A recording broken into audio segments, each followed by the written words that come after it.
welcome to match day 32 of La Liga. Welcome to Balaídos, welcome to Vigo, welcome to Celta, Barça, and well, look at this. Welcome to Barça Live at one of the most challenging games that we have left of what's left of season. It's been in fact 5 years since we last got the 3 points out of here. This should only be like an extra motivation for the team to get out here. We're already seeing Mark ter Stegen already warming up behind us.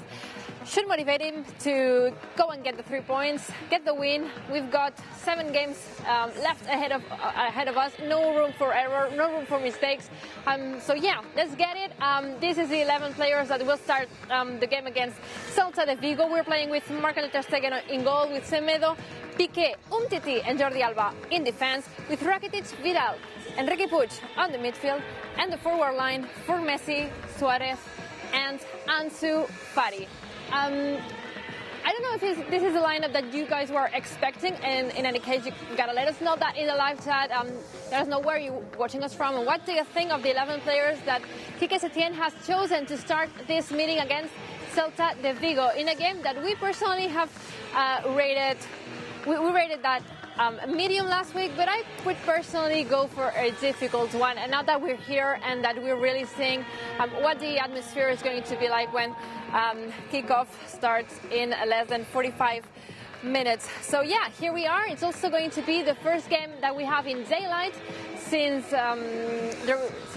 we resumed football after the sports suspension, and it's also been the first trip where we traveled the day before due to the time we're playing. We're playing at 5 p.m. local time, so this means we left Barcelona yesterday, woke up already here in Vigo, and it's also probably going to be the last game that we play in daylight. If you think we've got Atletico Madrid coming up at 10, and Villarreal at 10 too, then some games at home, and last two couple matches might be played all at the same time. So this could be the last time for the season that the team travels the day before, and the last time that we have to do an away night in what's up of La Liga. About the weather, we were a bit worried that it could rain during the game. For the moment it's not. Also it's not cold at all. It's perfectly doable in a t-shirt, so it's going to be a nice weather for the players to go and get there. Gonna take a break, go to Barça Studios to Robert Barnicout. And Robert, can you hear me? What do you think of the lineup? Hi Georgina, good afternoon. It looks like a lovely afternoon there. It's a bit warmer here in Barcelona. It is. I'm thrilled about this lineup. Riqui Puig and Ansu Fati get the opportunity to start together. Their efforts the other day against Athletic Club are rewarded today, and they get the start. Let's hope to see a good game from them. Lionel Messi and Suarez pairing in attack. I'm hopeful that Barca will show a better version today. Joining me here in the studio is Mai Rostro. Mai, 7 games remaining, and the chase for the title is still on. It's still on, and actually this is a really tough game for us. So let's see how it goes. But obviously super excited to see Riqui Puig and Ansu in the starting lineup. Yeah, no, exactly. That's going to be the main focus, I think, of all the comments of the fans on our live chat. I'm sure that they'll be thrilled that Riqui and Ansu are playing together. Samuel Umtiti is back in the lineup as well. Let's remind the fans as well that Sergio Busquets is out suspended. That's why he's not in the lineup today. And of course, we've got Frenkie de Jong, Ousmane Dembélé, and Sergi Roberto out injured. Anyway, Georgina, you said you travelled yesterday, which makes it all a little bit comfortable, I imagine, or more comfortable than usual. Well, I'm not sure about it. It definitely is more comfortable for when you get back to Barcelona, because, well, kickoff is at 5, game will be over at 7, we'll be at the airport by 8 and probably home by 10. So this is great, because when we play at 10 p.m. we don't get to Barcelona back again until 4 a.m. in the morning. The next day the players have a recovery session. Usually we also have the COVID test, which makes it kind of tricky for the players and all the staff traveling with them to keep up every day and every day and every day. So yeah, it's a bit more comfortable to play in during in daytime, but still having to spend the night away, I think that's something that the players don't kind of enjoy a lot. And personally, I also prefer to travel the same day, because that's like you get it done in one day and you don't have to spend all these extra hours away from home that make everything a bit more difficult. Anyway, not only Barca is playing away from home in this match day, because Real Madrid is playing too. If we could get a look at the fixtures for this match day, obviously the other fixture that we're closely looking for is the visit of Real Madrid to Barcelona to play Espanyol, who desperately need the points. We just learned this morning that their coach has been sacked. Abelardo won't be the Espanyol coach anymore. So a lot of changes in the recent hours. So Madrid will have a new challenge ahead of them, fighting this Espanyol, who really, really need the points because they are currently at the bottom of the table. They're playing tomorrow at the RCD Stadium at 10 p.m. And just earlier this afternoon, we learned that Mallorca lost at San Mamés 3-1 to Athletic de Bilbao, which is a bit interesting for us because this means that Celta will be a bit more relaxed. They are currently 7 points ahead from the relegation zone, so they obviously need the points to be to be calmer for the following match days. We need to be aware of them, obviously, because we're going to talk about them, and they are going to definitely put up a fight against us. But this is something interesting, definitely, that Mallorca has lost at San Mamés.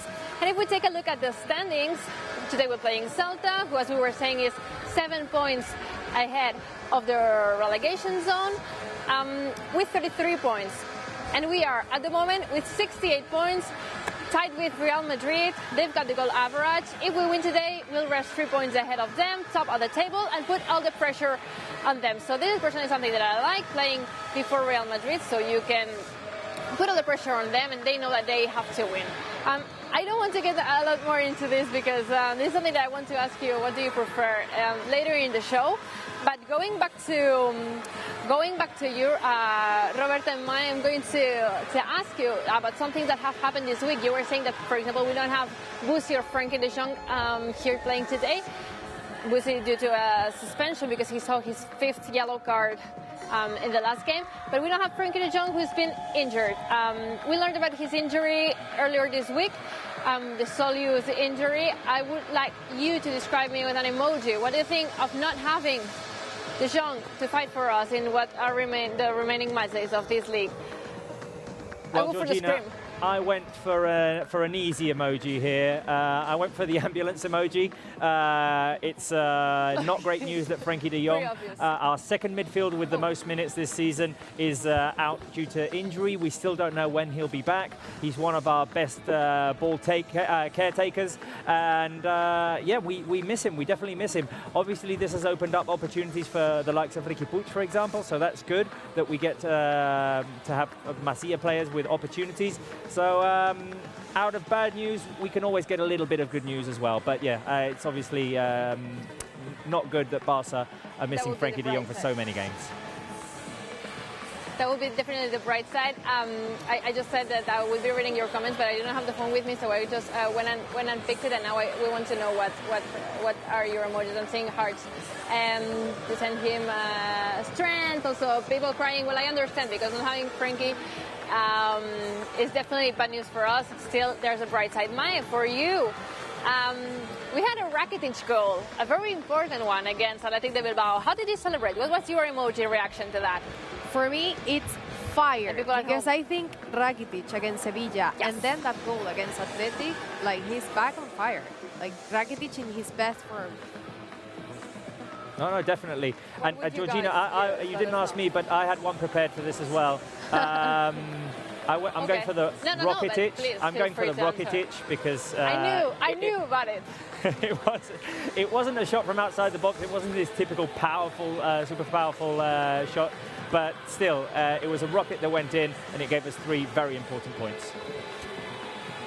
There was a picture from that celebration with Messi, where Rakitic is like hugging.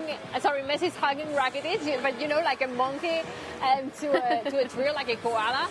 They're hugging. I love that. I want this to become a meme template. Like, culés around the world, go and take the picture, just write something in there and send it to us with the hashtag only for culés, and we'll be reading you. The last emoji that I have to ask for you is about Messi's birthday. Him turning 33. This means he has spent like most of his life at Barça. And an emoji to describe Leo Messi? His birthday, like the euphoria of that?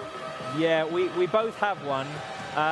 So we don't have all the emojis, so we have to be creative with what we've got. But I still think that Lionel Messi, at the age of 33, is a video game player. So I've got the video game controller emoji.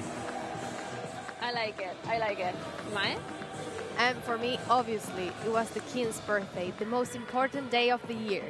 So it was, well, we were expecting a goal from Messi that day, but doesn't matter. 699 goals is fine.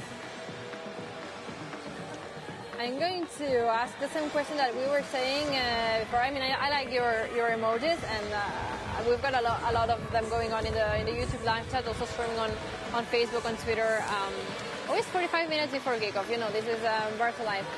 But I'm going to ask the same question that I asked before, because I didn't have the live chat on and I didn't know what you were guys thinking. I wanted to rate the lineup, okay? The 11 players that will start today. Let me refresh it for you. Ter Stegen in goal with Semedo, Piqué, Umtiti and Jordi Alba in defense, Rakitic, Vidal, and Riqui Puig in midfield, and the forward line for Messi, Suarez, and Ansu Fati. These are the 11 players that will start. I want you to rate it from 0 to 10. I personally am going to go with a 9, because I like a lot of things from this lineup. I love seeing Riqui starting. I love seeing Ansu getting his place in the starting 11 too. I like the fact that we've got these two guys from La Masia standing, especially after the game that they put up against Athletic de Bilbao, how they completely changed the game. And but yeah, I've got Busi, I've got Frankie missing, so I'm also a bit worried that Vidal is playing, because I really want him to play against Athletic de Madrid, and he is at risk of suspension. So if he sees a yellow card, he will miss Atletico, which is a game where I feel like Vidal is super important. So this is why I would rate it with a 9. But I want to know what you guys think. For example, Leon is saying an 8, G8 an 8, 2, Zertov a 10. What would you use, Robert Maya? Will I read this? Yes, I quite agree with you, Georgina. I mean, a 9, basically because I really like the lineup, but you can't have a 10 without Sergio Busquets or Frankie de Jong. I mean, missing both of those players has to deduct a point at least. But with what we've got, it's an excellent lineup. Mike? It's an excellent lineup, and... No, sorry, I was asking Maya as well, sorry. Okay, no, I just wanted to add the fact that... Maya, for you, this is called delay. This is called delay. We don't know when the other one is talking, so Maya, tell me, how would you rate the lineup? No, I think it's pretty good. I think it's good that Lenglet is resting today, because obviously he has played a lot these lately games.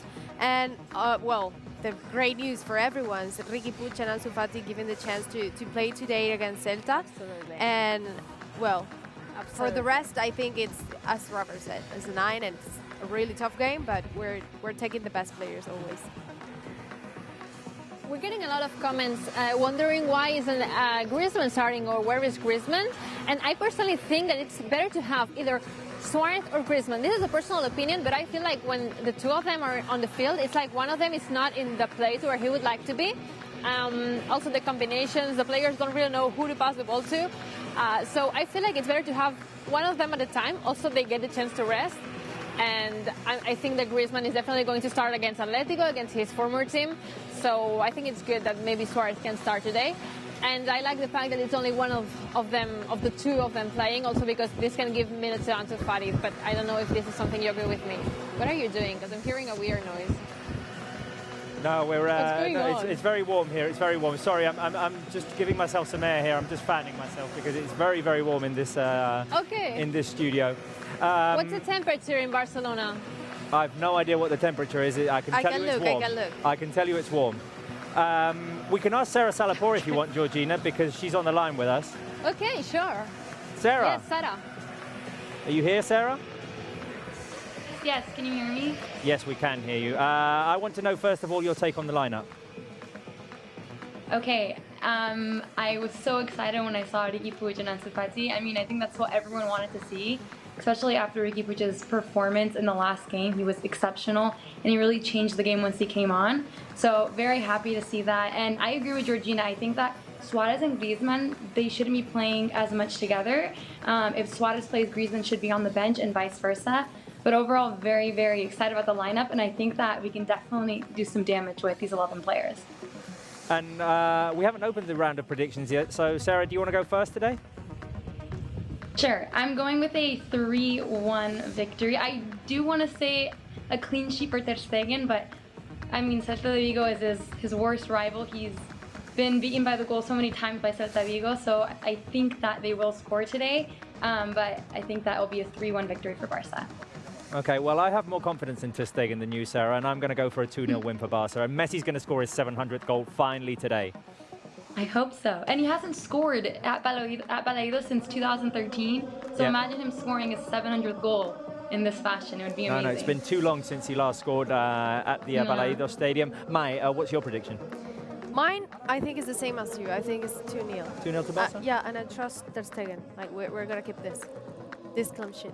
Okay, so Georgina, we have 2-0 predictions from Mai and me, and Sarah has 3-1 win to Barca. I want to know what are people's predictions, so leave them on the live chat. And I have to say, I'm going to go with the same as you, Mai and Robert. I'm going to go with 0-2. I think 2 goals is doable for us. I believe in the clean sheet. I believe in Marc Ter Stegen today. We've got reasons for it. But yeah, this is my prediction. 2-0. I'm confident that we will get the 3 points, but it's definitely not going to be an easy game. I don't know if Messi is going to score his goal 700 of his career. We'll see. But I think that Ansu is hitting the nets today. And I would definitely love that. So yeah, I'm betting on him. Let me know your predictions. Joshua saying 2-0, Natasha 4-1, Faro 3-3. 3-3? What? We're not dropping points today, I hope. Momo Gray is saying 2-1, 2-1, Express, Crystal 5-0, Diego Biggio 1-3. Yeah, I'm assuming everyone's who's saying like 3-1 and 2-0 and 3-0 are saying for Barca's victory. One last one, Jacob Chardonnay is saying 3-1. So yeah, people pretty confident. I don't know if I could be as confident as Sarah, like scoring 3 goals here at Balaídos. Celta are one of the teams with the best defense, even if they are quite down on the table. They are in position number 16. This, by the way, have the players? Yes. Can anyone Sorry, tell Georgina, when yes, the they players have, start the warm-up? Because I didn't know that they were already. I'm surprised to see all of them. I was like, it's so weird that they aren't warming up yet, but they are obviously behind me, so okay, good. Anyway, things that happen when you're working in an empty stadium. You don't have like the people's reaction. We could hear though when the bus got to Balaídos, because we could hear some fans outside screaming and booing Barça, but we could definitely not tell when they started the warm-up. So yeah, that's gonna be the prediction. And Mai, Robert, and me, and a lot of you on the live chat said that Marc Ter Stegen could keep a clean sheet today, and there's a reason for it. Because if we take a look at Ter Stegen's latest stats, I mean, they are outstanding. For example, he has played a total of 360 minutes in the last 4 games, so obviously all of them, not a big surprise here. But it gets interesting with a 90% of accuracy, 95% sorry, of accuracy, a total of 0 goals conceded, so all clean sheets, a total of 8 saves out of 25 shots. And he got 25 shots. So these are very, amazing stats for Ter Stegen. But if you take a look at all his clean sheet stats, you get the fact that he has had 15 this season, and that he's only 3 clean sheets in a row away from the absolute Barça record that Claudio Bravo holds from the 2015-16 season. So today could be the 6th clean sheet. Yeah, 6 clean sheets. Then 2 more, and he breaks the record. So I'm all in for Marc, cheering for him, keeping a clean sheet against Atletico Madrid to please, and then Villarreal. Then we've got the record, and yeah, we got it. Imagine so many minutes with this defense. I was also thinking that maybe Lenglet could start today, because the Semedo, Piqué, Lenglet, and Jordi Alba defense have been doing really, really well in these last few days after we got back from the sport suspension with the resuming of football. I'm so a bit surprised to see Umtiti starting, but yes, I agree with you, Maya, what you said before, that it's good for Lenglet getting some rest, although he had that he didn't play against Mallorca because he was suspended. mark stats. I mean, they not mark the stats, mark their Stegen stats. No, they're simply amazing, Georgina. And let me just add as well, you were mentioning it, that Barca's defense have contributed to that a lot, especially in the game against Athletic Bilbao, for example. We didn't even see them take a shot on target nearly. Ter Stegen barely had to make any saves, just a couple, 3 saves against Sevilla as well. So all on the whole, it's Ter Stegen, but it's also Barca's defense as well, because we showed it in the last 4 games, 8 saves. That's a total of 2 per game, more or less. So he hasn't been in dangerous situations all that much, and Barca have been doing well to keep their goals safe.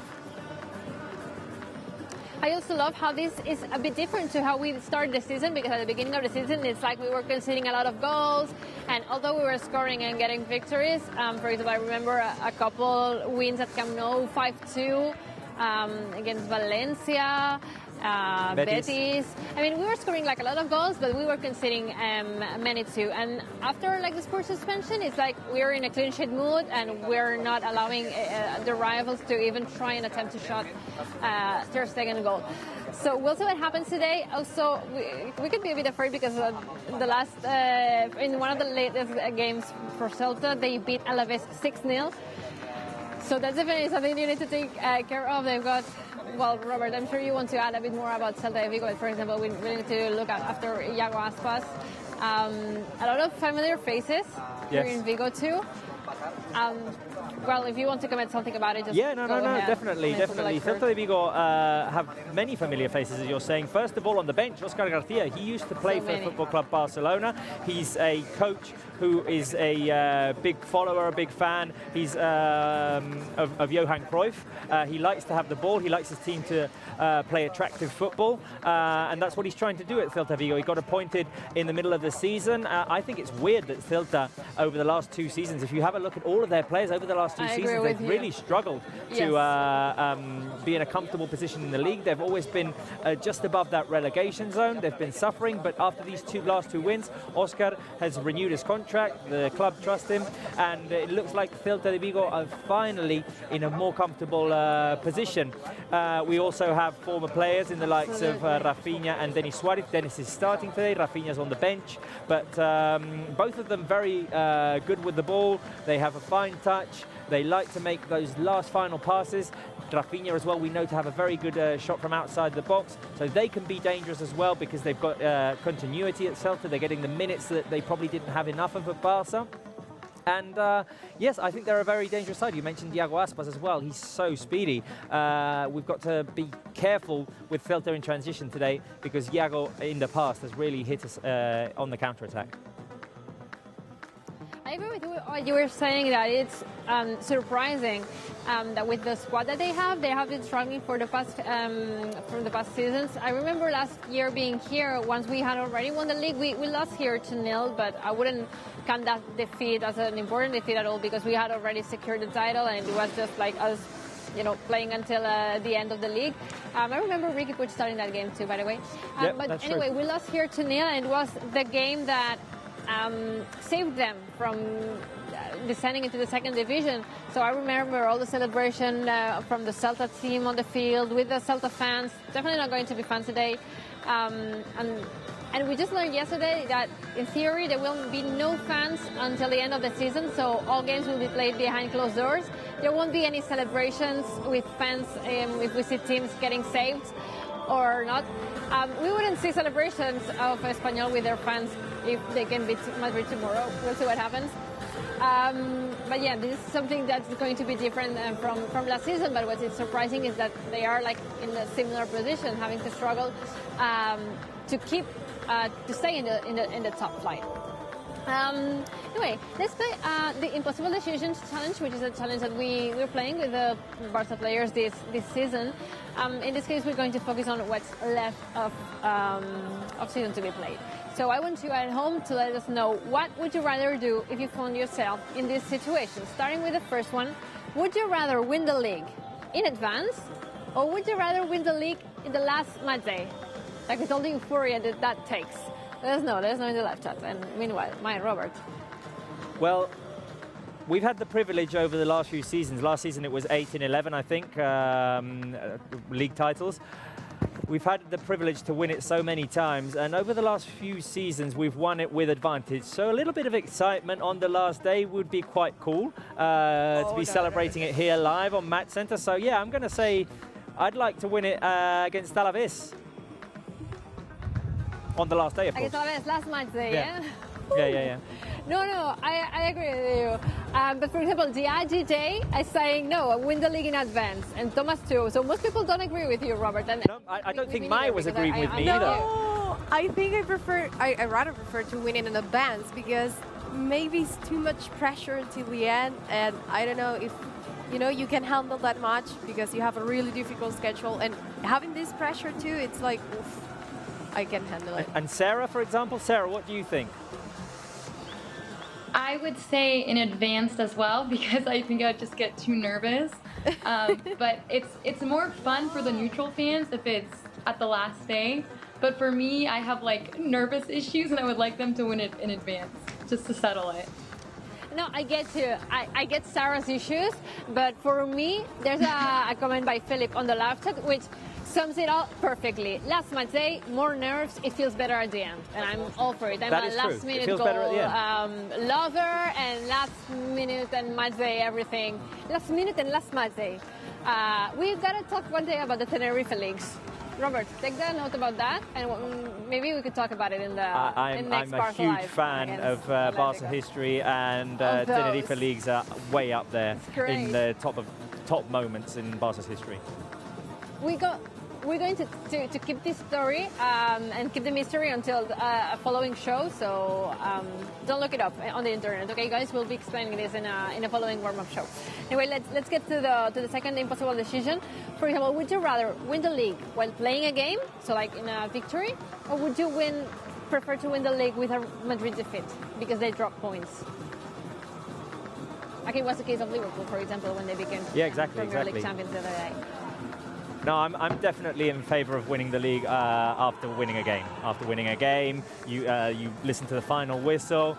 It's an explosion of joy. The players run onto the field. It feels very cold otherwise. It's happened in the past, but no, I'm all for winning it after a game, like we did last year against Levante. Yes, true. It happened while we were home, but yeah. Okay, next one. Do you prefer to play actually before Real Madrid or after them? Mine. I will say before, because what you said before, actually it's better for us to have the pressure and not thinking like, oh my God, they're going to play before us and we need to win. I think Barca need to win every game, and it doesn't matter what they're doing, and it's better for us to play before them. I absolutely agree with you. I prefer to play before. Fourth one, would you rather play under heavy rain, and I wrote this question because I thought it would be raining today, which is not, or under intense sun, just like you're feeling at Barça Studios?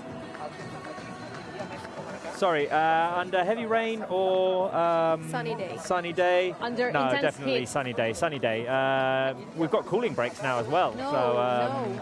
the players can just stop for a minute and have a little drink.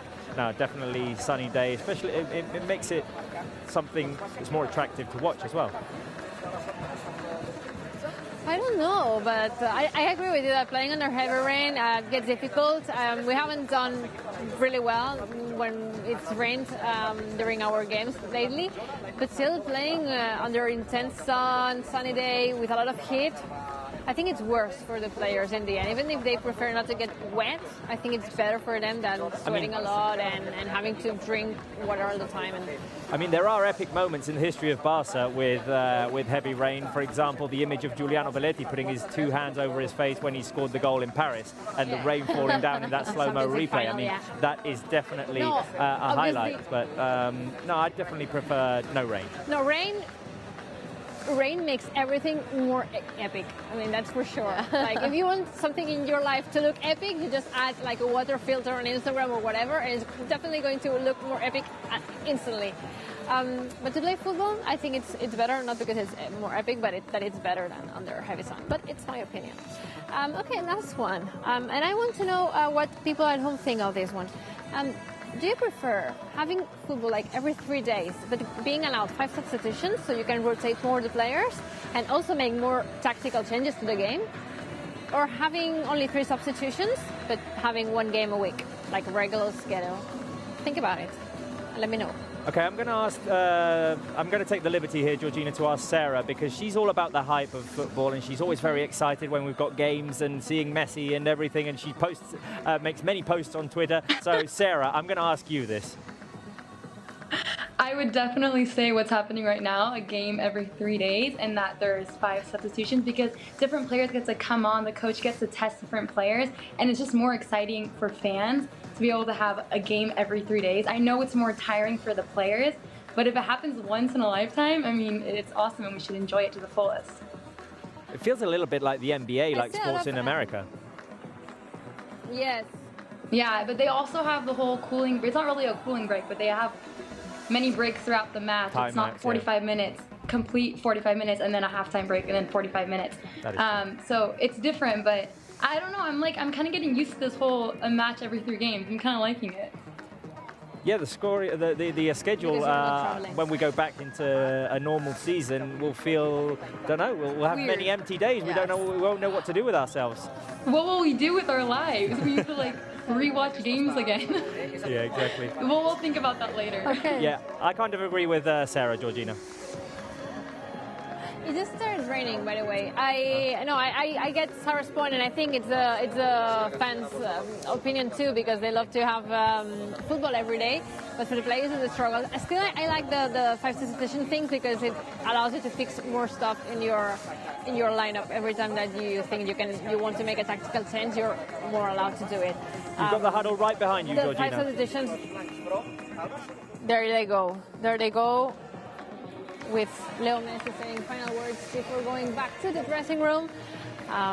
Yes, that's going to be all the warm-up. Just now that it's starting to rain in Balaídos. Let me see how intense the rain is, because there's like a cover over the stadium. So no, it's not raining much. It's not raining much, but definitely some drops falling over here. We've been having a topic this week on the Barça website, which is what's on the coolest wall, and you can, by the way, still take part in it and be featured on the Barcelona website. What song would you tell the players to go listen now between the warm-up and starting the game? What song to motivate themselves? Have you thought about it, mine, Robert, when I ask you? And people home, leave me in the live chat songs that you would listen to get hyped up for a game between the warm-up and kickoff. Okay, to be honest, Georgina, you mentioned it before. I thought about it for a minute and then completely forgot. But I'm going to go with the answer I gave you earlier on when we were talking about this, because it's a song that still powers me up. It gives me great memories. It's Viva la Vida from Coldplay. I associate this song to a wonderful year in Barça history, and let's just bring it back. Let's just bring it back. Mai, what do you think? I think, sometimes depending on the mood, I prefer music like, Rose, the sun. It's a new sun. It's like this type of rhythms give you energy, like you're in a spinning class, something like that. Okay, all right. Mine's going more for spinning class music. I'm going for a Coldplay something classic. energetic, yeah. No doubt about it. I've got a comment on YouTube that I love. Now we're saying I'm not afraid, and I love this song because I just posted it on the Barca's Instagram stories because I think this song motivates you a lot to go on. When you're about to go to start a game and you really need to be motivated. Okay, there's an issue here. So, can you explain what's going on? Hello, good afternoon. Georgina, you have to put your mask on. Really? Okay, I'm going to do it. Okay, yeah, really. Skip the show. You have 2 minutes. You have 2 minutes to put it. Yeah. Okay. Because you know that in Spanish games we have to put the mask also. Usually we don't have to put it on live connections, but they told us, the local team told us that it's necessary to put on, that it's an order from the police, so we have to have to put on. Obviously, and mine is different. Yeah? Yes. But it's also official. No, yes, it's a Barca mask that you can get. Yeah, that's something that could happen when we are live. Yes. But yeah. That's an obligation. We have to. So. Yes. I don't know if you can hear me because my mic is, well, you will tell me if you don't. I was asking them, it feels so weird to speak on camera with a mask. Yeah, it's weird, but it's also weird to be here without public, without fans. There are so many things that are weird from this, after sports have been resumed. Anyway, now it's raining a bit heavier than it was when we were just telling you. But I was asking Maya and Robert, what would be a song that motivates them before they do something important? And in this case, what should the players be listening to after warm-up and before kickoff? What song do they need to get hyped up? Maybe with this rain, doesn't have sense for today, but I like a lot a song from U2 that It's a Beautiful Day. You know it? A beautiful day, don't let it get away. I like a lot this song, and maybe I think it's a good song to motivate.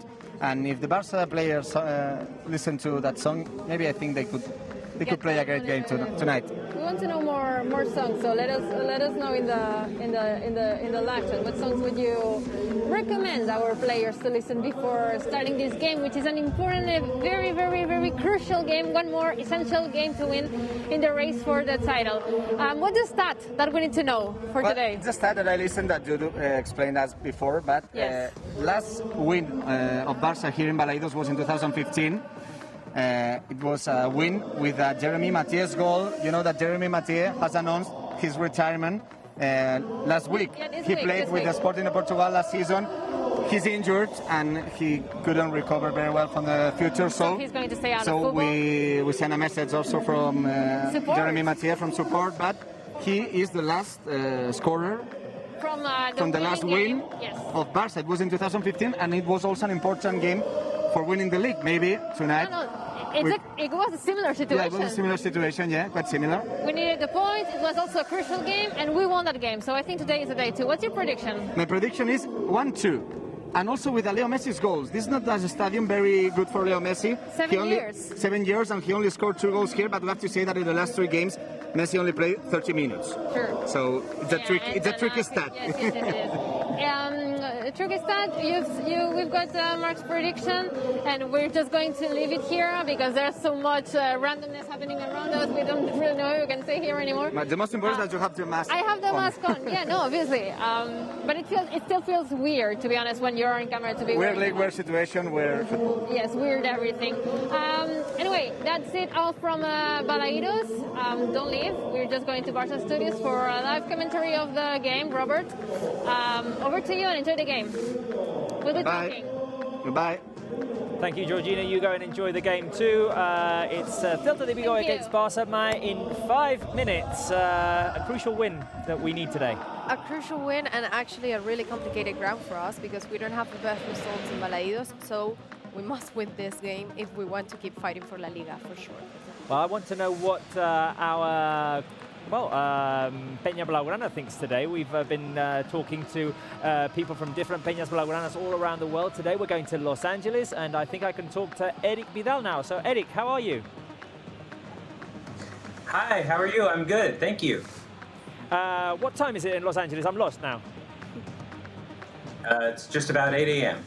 Oh, wow. Early in the morning, early morning game for you. What are your expectations for today's game? I'm expecting to see the team score some goals. I want to see Ricky and Ansu Fati bring that excitement that they bring every game, and I want to see Messi get his 700th goal. So, you know, I want to be in a really good position heading into Atletico on Tuesday. So it's an early kickoff for you guys. How is the Peña following today's game? We're meeting on Zoom, where we've been watching all of our games during quarantine, and our bar recently reopened, so we have a small number of people going back there and testing those waters. So, you know, we're just kind of taking it every game at a time. And I imagine there's been plenty of activity since the season resumed. Yeah, definitely. We've been trying to stay very active and really engage in our membership because, you know, football is a little piece of pleasure that we can have while the world is kind of crazy these days. No, definitely. How many people do you think are going to be on this video call watching the game today? I think we'll probably at least get a dozen because it's early in the morning, but we'll see. I think people are going to be excited to check in and see you guys and see Messi hopefully score 700. Hopefully. I mean, you've got all the decoration I can see right behind you. Oh yeah, our scarves and we dress up our bar and we haven't been able to be there, so some of these are from our home bar. Very good, very good. Anyway, we'll talk to you at halftime and at the end of the game because the game is about to start. The players are just about to step onto the field. So thank you very much, Eric, and we'll talk to you later. Great, we'll talk to you soon. The people from La Peña in Los Angeles will be following us, even though it's 8 o'clock in the morning there, Mai. It's amazing that actually we're finding a lot of peñas around the world, Asia, Africa, now America, all the different time zones, and everyone's awake, ready to see Barça. It's like really true fans. It's amazing to have them in the program. Shall I just go over the 3 topics of analysis that I've chosen to talk about the game? The first, obviously, would be the absence of Sergio Busquets and De Jong and how Barca are going to have to deal with that. Sergio Busquets and Frankie de Jong are 2 pillars, both in terms of recovering the ball and distributing the ball. So they're both in the top 3 of duels won in La Liga, so that means that they recover the ball plenty. And they're also the team's best midfielders in terms of passing accuracy. They're both over 90%. Whoever plays that role today, I think it will be Ivan Rakitic in that midfielder 3. Will have a very busy afternoon, both helping the defenders or the centre halves, getting in between them to defend, and also coming back to retrieve the ball and distribute it to the front. The second point would be to play wider and be more aggressive on the wings than we have.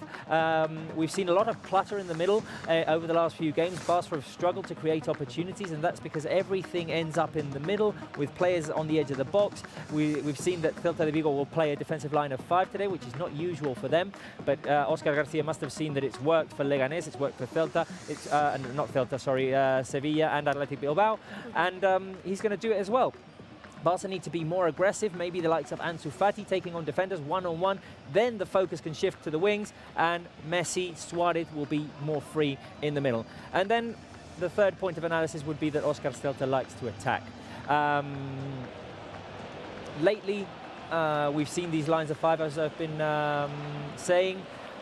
Even though Oscar is playing a line of 5 as well at the back, I think he's going to have 2 very aggressive wing backs, and they're going to try and compete for the ball with Barca. He's got talented players in midfield like Brais Mendes, Denis Suarez. They take excellent care of the ball. I think Celta are going to want possession, and even if we take care of possession, we need to be careful in transition because of the speed of Iago Aspas, their top scorer, and obviously the team with or the player with the most quality for them. No, and the things, obviously all that points are really important, Robert, but at the same time, it's really important to know that actually, well, Celta has just conceded 1 goal in 7 games in La Liga. They have a really good record, and, well, Balaídos, obviously, you always feel good at home. And about what you say, I think it's really important for Rakitic to find his place today, be good, try to recover, try to have the ball on their pitch, on their side. Okay, well, the game is underway. Barca have the first possession. They're attacking towards the right of our screens, and Celta are attacking towards the left of our screens. Barca are playing in Blaugrana today. We're playing with Marc-André ter Stegen in goal, Semedo, Piqué, Umtiti and Jordi Alba at the back, Rakitic, Arturo Vidal and Riqui Puig in midfield, Messi, Suarez and Ansu Fati up front. Chances for both youngsters, Mai. Amazing. It's actually, Setien said that in the press conference, like, you need this, and that's when a coach think about the chances they can give to any player. And when you do an amazing game like what they did against Athletic, they deserve this opportunity. Exactly, they deserve this, and this is a chance for them to give their sparkling, to bring something new to the team and let Barca play with new air, you know, something different. So it's amazing to see both in the starting lineup today. Definitely. It's great news to see both players growing up at La Masia in the starting lineup. 20 degrees of temperature in Balaídos, so a mild afternoon for Barca. We've even seen some drops of rain. It's way warmer here in the studio, but we'll power through it. Barca have the ball, and Ivan Rakitic has already dropped back, as I was saying, in between the 2 centre halves. coming out and trying to distribute the ball. Celta are playing with 2 forwards, Smolov and Iago Aspas. We definitely need to be very careful with Iago Aspas. I don't know about you, Robert, but I must say I'm really surprised that I'm not seeing Rafinha on the pitch. Yeah, I'm surprised too. From the starting lineup, and actually I think last game he scored 2 goals, and for me he's one of the best midfields in the Liga when he's 100% fit. Yeah. And no injuries, of course. He's amazing. There is that issue. He's always struggled with fitness. Yes. He's had, as we know from his past at Barça, very serious knee injuries. And I think it's just a question that Oscar Garcia is trying to give him some rest. Here is Ansu Fati making his way into the box. Ansu Fati can shoot. Oh, he was taken down. No? Not enough for a penalty, the referee says. I think he just ran out of power, and there was maybe a little shove, but not enough to be considered a penalty. But Ansu was getting in behind the defense and into the box, coming in from that left-hand side. Barça have recovered the ball.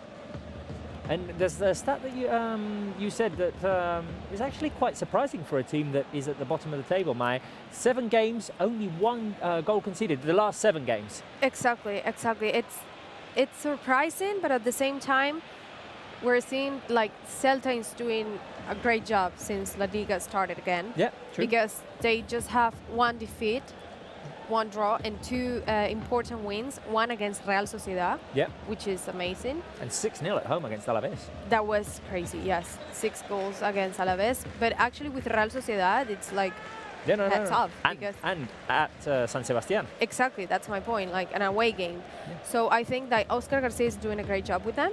It's working, and their goal obviously is to ensure that position and be in the top flight for another season. Yeah, well, they actually renewed Oscar Garcia's contract this week, so obviously the club trusts him a lot, and they believe he's done a good job. So, but you were saying something before, and you were right. Like in the last couple of years, Celta is always struggling in the bottom of the table. And it's very weird. It's weird because they don't have a bad team. They have excellent players. Exactly. Jordi Alba can put a cross inside the box. It's cleared away by the defense. Araujo cleared it out for a throw-in. And Quique Setién wearing a coat at the Balaídos Stadium. I mean, completely different from Barcelona. Completely different from what we've got here. We've got a replay of that fall by Ansu Fati inside the box. I think it was just a question of Aidol winning the position. And by the way, Robert, we need to be careful today because we have 4 players with 1 yellow card away from suspension. They're Suarez, Vidal, Rakitic, and Junior Firpo, which is not on the pitch. But I'm saying this because on Tuesday we played against Atlético de Madrid. Yeah. We don't want to be missing the likes of Arturo Vidal or Luis Suarez. Or Rakitic. Or Rakitic either. No, Rakitic has been, you were saying before the game, Rakitic has been amazing in the last 2 games. I'm super surprised, not because I'm thinking like he's a bad player at all, because he is an amazing player, but it's just because when you're on the bench and you don't have so much minutes, you're not in the starting lineup for many part of the season, which is happening to him. And now that he's back, and he's doing an amazing job as a midfield, and the other day scoring that goal. It was crucial for us. He was crucial. Barca will have a chance at the set piece here. Lionel Messi will cross it in from the right-hand side. Nelson Semedo was fouled by Denis Suarez, who wasn't happy about the call. It would have been a corner anyway if the referee hadn't given this free kick. Messi is going to cross it in with his sweet left foot. Here comes the cross by Messi looking for Piqué's header. It's headed away for a corner kick. So the first corner of the game comes in the 5th minute, and it's for Football Club Barcelona. Lionel Messi is going to be the player who takes it, obviously wearing the captain's armband. And his first game as a 33-year-old. You're right. I was reading some news today about that. Because we'll talk about it in a minute, because Messi's going to put the cross inside. Here comes the header, right hit the crossbar. Oh. What a chance there for Barca. I didn't quite see who it was that headed the ball. Was it Piqué? Yes, I think it was. Oh my God. Piqué hit the crossbar with the header at the near post. What an excellent cross by Lionel Messi, and Piqué was there. First chance for Barca. Comes at the set piece with the corner kick taken by Lionel Messi. The header very close to goal by Gerard Piqué, and it hit the crossbar. Could have easily been the opener for Barca. Another corner kick. Ivan Rakitic is going to put the cross in this time. Piqué goes up for it, so does Umtiti. Failed to clear it away. Riqui Puig is going to pick it up. Keeps the ball and passes to Jordi Alba. Good job by Riqui Puig, because he looked like he was going to lose his balance. But still managed to get the ball to Jordi Alba. Now Rakitic trying the combination with Ansu Fati. There's a foul called against Barça. They've gone out in transition now, and we need to be careful. The switch over to Smolov. Piqué chasing him. The control by Smolov isn't all that good, and he runs out of space and angle. The shot hits Nelson Semedo on the back. And it's a corner kick now for Celta. We need to be careful with those transitions. A long pass, or it was a foul by Ansu Fati. But they took the fall like in a second. Exactly. No. They got the ball out of there. Forward to Iago Aspas, who switched it to Smolov. Fortunately, the touch by Smolov, the ball went outwards rather than inwards. So that gave time to Gerard Piqué to recover, and Smolov didn't have that good of an angle. Celta on the edge of the box here after taking that corner kick. Iago Aspas getting involved. Covered by Semedo and Arturo Vidal. Let's see if the two Barca players can get the ball back. Semedo wins it back. And now Barca are out and running. Ansu Fati on the left. Nice. Let's see if he gets some support here. Ansu running forward. Ansu's going to switch it over to Suarez. That ball wasn't good enough. We could go to Georgina at the Balaídos Stadium. Georgina, I can see it's still raining there. It's still raining, and it's raining more than before, actually. It's covered, okay, but still it's better to be wearing this because the rain comes straight to us. Anyway, good start for Barca, don't you think? Yeah, great start. It could have been an early goal by Piqué. Were you close to that? Are you behind the Yes, Celta Vigo goal? No, I'm not behind it. I am how can I describe this? No, I'm more or less like just at the front of the. Sorry, I'm so busy. Beyond the box, like just at the edge of the box. But yeah, we could really hear how the ball stuck the crossbar, the post, the crossbar. Yeah, and it was louder than any kind of player scream or shouts or others. So you can imagine how strong it was. Yeah, I know. It's one of those things with all the silence in the stadium. You can hear the ball impact the crossbar, and it was a powerful header from very close by Piqué, and it could have been Barca's first goal. As you were saying, the start has been quite electric by Barca. Yes, having the ball a lot and being on Celta's territory. Celta, who is doing a good work on defense, even though we have created these chances, but we can see them that they are really well positioned in their field with the defensive lines really clear. I'm also getting great views of I can really appreciate the tactics from here. The shot by Messi is going to be a corner kick. We're going to keep you for the corner kick, Georgina, sure. And see what happens. Let's see if we come as close to scoring a goal as we did the last corner kick taken from this position by Lionel Messi. Okay. Rakitic coming close to Messi. Let's see if he swings it straight into the box or plays it short with Ivan Rakitic. He's going to swing it into the box because Rakitic is walking away. Here comes the cross by Lionel Messi. He was going for the Olympic goal. Let's see if someone can pick up the loose ball. Arturo Vidal on the edge of the box. The shot by Riqui goes way wide. A chance there for Riqui Puig, and the shot went completely the wrong way. But that's interesting to see that confidence in Riqui. He hits the ball outside the box, and first thought is getting a shot. It's not something that happens a lot in Barca's team at the moment. So it's good to see this kind of attempts from direct shots from outside the box. Yes, it is definitely the bravery there of Riqui Puig, who had the loose ball on the edge of the box, took the shot. It didn't go quite well. It went out for a goal kick. But anyway, Georgina, we'll come back to you, and hopefully it stops raining for you. Sure. Yeah, that would be great. At least to keep the phone up because it's getting soaked. But careful Here there. is Brais Mendes well done on by the edge of the Riqui box. Puig. Sorry, Georgina, Amazing. I was Celta were attacking, and now Barca are out on the break. Anyway, we'll come back to you later. Good. Talk soon. Talk soon, yes. Here is Lionel Messi picking up the ball. He's got Riqui Puig to the left. He plays inside with Ansu Fati. Messi with a pass over to Jordi Alba. Riqui Puig picks it up.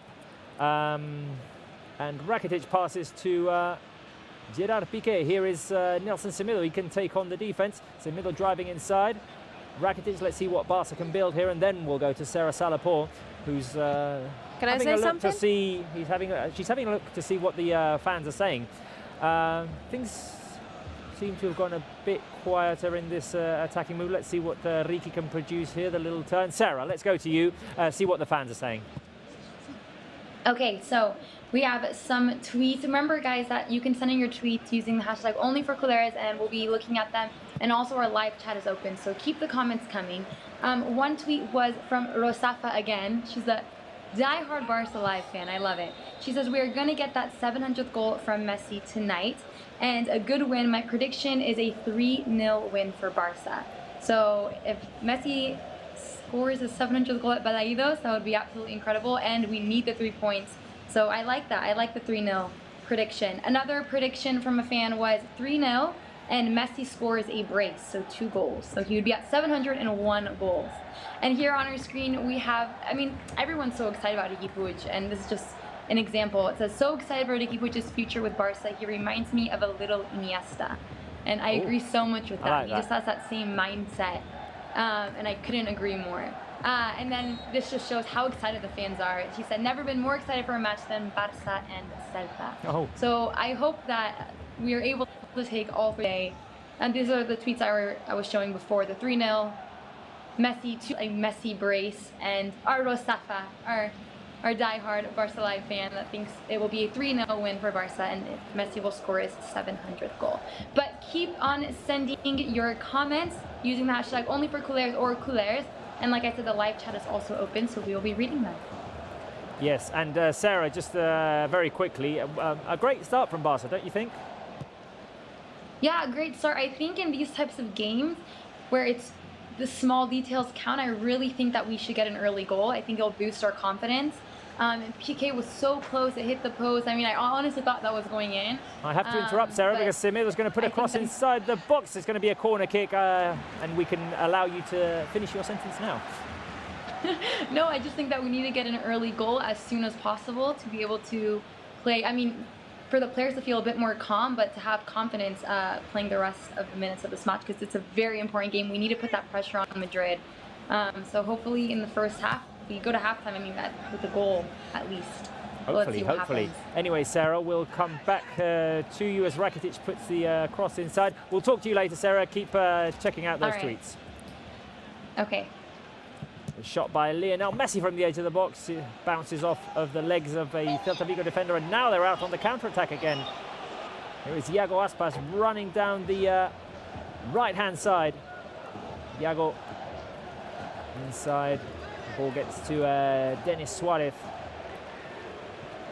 But, now in Barca's half, Denis has it again. I think looking for options, yes. We have to be back in our positions really quickly because they're really fast. In transitions and all the passes and everything. But talking about Piqué, Robert, I want you to know that actually Piqué is, from all of our defenders, the one who shots the most to the against goal. The opponent's goal. The opponent's goal, exactly. With today, that shot on target is 6 shots on target for Piqué and 11 shots in total. Even, like, he has more shots than some midfielders and some of our forwards. Well, Piqué is a defender with the heart of a striker. With the heart of a striker. So, exactly. I'm not at all surprised by that. 15th minute of the game. It's still Celta 0, Barca 0. Barca have come very close to scoring through a corner kick that Gerard Piqué headed onto the crossbar. That was Barca's clearest opportunity. We've created a couple more. Shot by Riqui Puig, which went very wide, but it was a clear opportunity, definitely. Barca are now moving the ball forward. We've had very high possession at the moment. I can see on our screen we've got 87% possession. Celta have only tried to hit us on the counter-attack so far. Well, on the passes, difference with the passes, it shows you a lot. Like, we are controlling the game, but I think the key here is what Sarah was mentioning. For us, the really good game against Mallorca was obviously because of that early goal. So I think we need to score as soon as possible and don't wait until the end, like in the last time, or against Sevilla, that nothing happened. So we must score. Lovely ball inside by Messi. Semedo tries to get it back to Suarez. Vidal is going to hustle for it. Celta are going to get the ball out of the box, and now Denis Suarez gets away from Lionel Messi. Van Rakitic chasing him down. Celta lose the ball finally, and it falls to Gerard Piqué. You know, I think we definitely need a goal to boost the confidence, to make the players feel a little bit more comfortable, but they're looking good today. I mean, we're finding ways of getting inside Celta's box. I'm confident that we'll get a goal before half-time. But you mentioned this in analysis, Robert, and I think you're right that actually, if you see the last matches, Barca was trying every time on the middle, you know, and looking for the passes inside the area. Everyone is looking for Messi all the time. I think we need to try something new. We need to do some shots out of the box.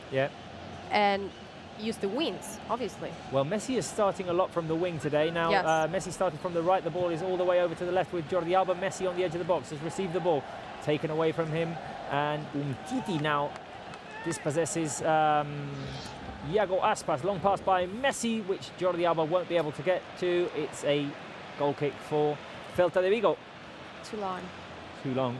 That pass by Lionel Messi, who had previously attempted a pass inside to Nelson Semedo. Semedo tried to get it back to Luis Suarez. What a pass by Messi. We've got the replay now. Good effort by Semedo to try to put the ball back in to the edge of the small box for Luis Suarez, but the connection just wasn't there.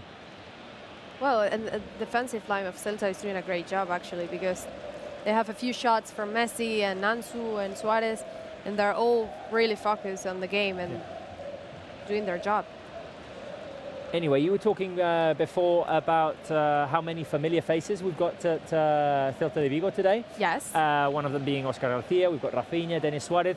Bruno today is going to go to his Remember When section and talk a little bit about all of these familiar faces we've got. So Bruno, good afternoon first of all, and let us know who you're going to be talking about. Good afternoon, Robert. Actually, there are 6 players who have passed with Barça. That are Rafinha, Denis Suarez,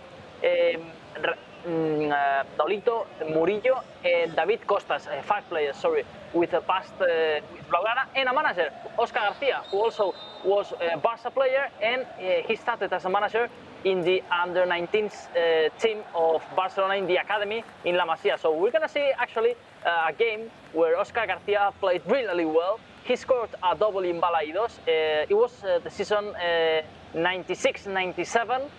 Barcelona won that game 3-1 away. In the recent years we're having some problems, but it wasn't that night in the late 90s where Barcelona won a great game. Oscar Garcia scored a double. Well, Oscar Garcia, of course, one of the protagonists of the week. He has extended his contract with Celta de Vigo one more season, so he's doing a good job at Celta. Well, they are close to reach their objective to stay up in the top flight. Let's see how it goes today, and hopefully Oscar Garcia and all these players with... I'm going to have to interrupt, Bruno, because Lionel Messi has a free kick. Lionel Messi has a free kick. Sorry, Bruno. He's going to take it from the edge of the box. Here's the shot by Messi. Oh, the cross, and it's a goal! What a strategy goal by Football Club Barcelona. Bang, bang, bang, bang. I'm about to lose my microphone equipment. Barca have scored, and Messi has done it again. We're going to tell you just what happened. What was that? Luis Suarez is the goal scorer with the header. Fantastic goal for Football Club Barcelona. 12th goal in La Liga for Luis Suarez, and let us just take you through this. Okay, so we've seen over the last few games how teams are now defending Messi's free kicks. So Messi's got a free kick, we've got a wall, and there's a player who slides under so that the ball doesn't go underneath. We've got a player running back so that it doesn't go to the post that is furthest away from the keeper. So what does Messi do? He produces a cross to the far post to Luis Suarez, who's just standing there, and Suarez heads it in. What a strategy goal by Football Club Barcelona, mate. Incredible. Messi has solutions for absolutely everything. It's what you said. I think it's actually this. It's a strategy goal. I feel like they practiced this during the training session, because obviously they were just all expecting this, and Suarez was so free, ready to score. So amazing, surprising. I don't know what to say. No. It's an amazing attempt. Once again, strategy was effective for Barça. Lionel Messi coming up with solutions because, as we were saying, they were making it impossible for him to score from a direct free kick. Now, Celta Vigo were in Barca's box. Semedo is going to have to clear it. Forced to Smolov. Oh, Iago Aspas inside the box. Good clearance by Jordi Alba, and it's a corner kick. Iago Aspas is not happy about something. To who? It's with one of his teammates. So there was pressure on Ter Stegen. Ter Stegen. I see what happened there. So and then Semedo too. Okay, wait a minute. Let's take you through it. Ter Stegen makes a mistake in the pass. It's intercepted by Smolov. Smolov picks up the ball. He's got Aspas on the penalty spot in a legal position, but he doesn't pass it to Aspas. He tries to take his own shot, and then the play, well, ends up in a corner kick. But there was a very clear opportunity there for Aspas, and he thought that the ball should have gone to him. Celta have taken the corner kick, and now and a fight. Progressing down the right-hand side, and there's a foul on Riqui Puig. Dennis Suarez has fouled Riqui Puig. Okay, so 22nd minute of the first half, May. Can I say something? You can say something. Now that Bruno was doing this, like, remember things long time ago, I want to say you, Robert, that actually on Barça TV Plus, we have all the information made in La Masia, and you can find all the content of Oscar Garcia as a Barça player. Okay, yeah, definitely head over to Barça TV Plus to see all cool content related to Barça. And of course, our post-game show, we'll be able to show you Lionel Messi's assist to Luis Suarez from a free kick today to score Barca's opener. You can see the game highlights and the press conference and all the post-game reactions on Barça TV Plus after the game. Right after the game, we'll be the first to show you the highlights. And the best content ever. And the best content, obviously. The pass inside by Lionel Messi. Oh, and Celta very close to equalising. It hit the post. I think the chance was for Brais Mendez. Yeah, it was. Ter Stegen got a touch, and now he's got a touch again with Iago Aspas trying to produce a cross, which was almost going to go in. Riqui Puig runs away with the ball. A double chance here for Celta de Vigo. Let's see if we get a replay, because Denis Suarez put an excellent ball inside the box to Brais Mendez, who was not offside, planted himself in front of Marc-Andre Ter Stegen. Ter Stegen got a touch on the ball and deflects it to the post. Then Iago Aspas tried to produce a cross that was actually going in, and Ter Stegen had to make another save. It touched the post, actually. Yeah. Yes, it was really close. Celta could have equalised easily here. Who's there? In this double opportunity. Suarez has gone down in a collision with a Celta de Vigo defender. I can't quite see who it is. Suarez with Okuzlu. Yeah, his name says okay. It's Yokuzlu. Okay, okay, Yokuzlu. There was a push on Luis Suarez. A lot has happened in the last few minutes. Very eventful, this game. Once again, that goal by Luis Suarez, scoring his 12th in La Liga, off of an assist by Lionel Messi from a direct free kick on the edge of the box. So picture Lionel Messi on the edge of the box in a fairly central position. You think he's going to go for goal, but no. He crosses it to Suarez, who's at the opposite post, and he heads it in. First goal of Suarez after the long-term injury. That is true. And 2 goals away from Kubala. 2 goals away from Kubala. Exactly, to be our 3rd top scorer in the history club. In the history of the club. The first is Lionel Messi, of course. The second is Cesar Rodriguez. The third at the moment is still Ladislau Kubala with 194. Now Suarez is 4th with 192. Yes. So he's 2 goals away from that. Yeah. And less than well, Kubala has been like a Barca player for what, 13, 12 years? What? No, not Suarez. No, Kubala. Kubala, no. Kubala was 11 years, I think. 11 Something years as a Barca player. That, yeah. And Suarez since 2014. 2014-15, which is 5-6 years, which is amazing. Half time, and you already scored the same goals almost. A lot more games as well, though. No, yeah, that too. That's the difference. But still, amazing numbers for Luis Suarez. Celta de Vigo were trying to make an attacking move, and Barca will get a throw-in because they lost the ball. Semedo taking his time now to make his way over to the right-hand side of Barca's defence. Semedo clears it away. Falls to Lionel Messi in the end. Oh.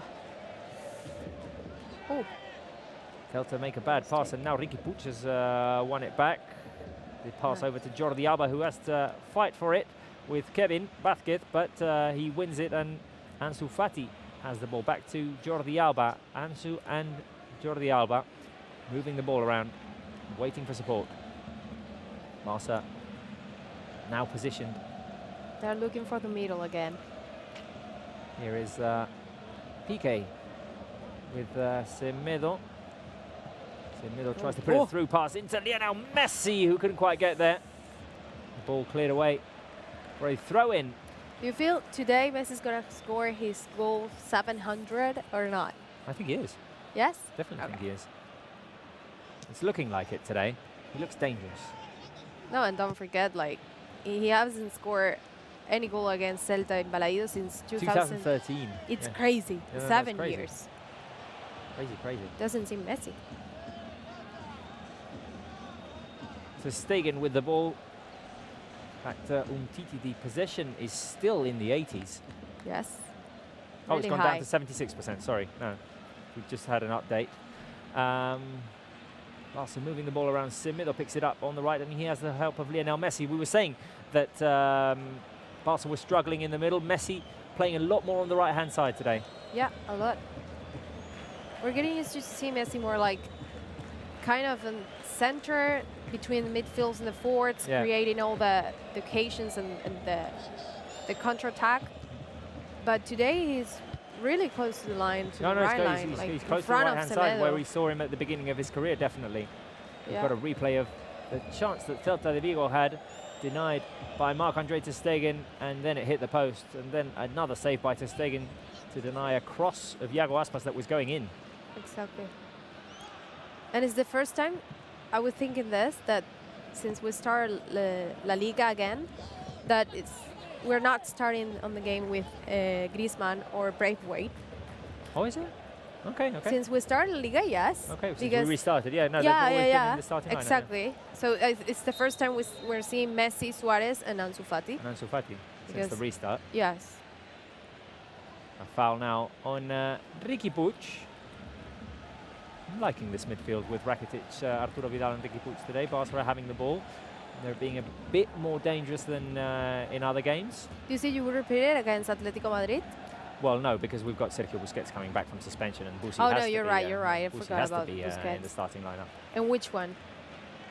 Well, I think definitely Riqui's going to be the one who's taken off, just because he's the youngster. Oh, what a great switch by Lionel Messi to Jordi Alba. That connection always works. Alba waiting to see what he can do. He passes it back to Riqui Puig.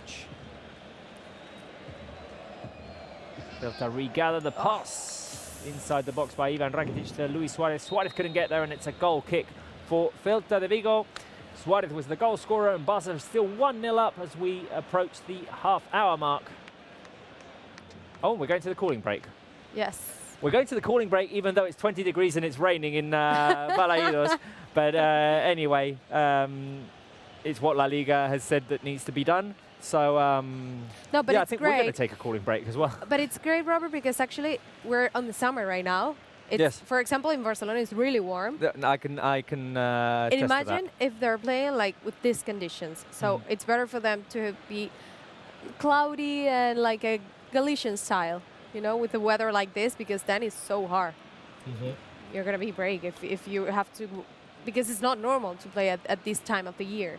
No, and I'm very surprised that we've got games at 2 o'clock, 5 o'clock. I mean, not today in this game against Celta de Vigo, but in other stadiums it must be so warm, as we've got the replay right now of the goal that Football Club Barcelona scored. Lionel Messi to Suarez, who was completely unmarked at the opposite post. Messi with a free kick on the edge of the box. Instead of going straight for goal, crossed it over to Suarez. It was a very precise cross, and Suarez scored his 12th goal in La Liga, 192 in Barca's history, and you can see Messi's delight that came out well. Happiness is like, it's contagious. Every time he smiles, I'm like, yes.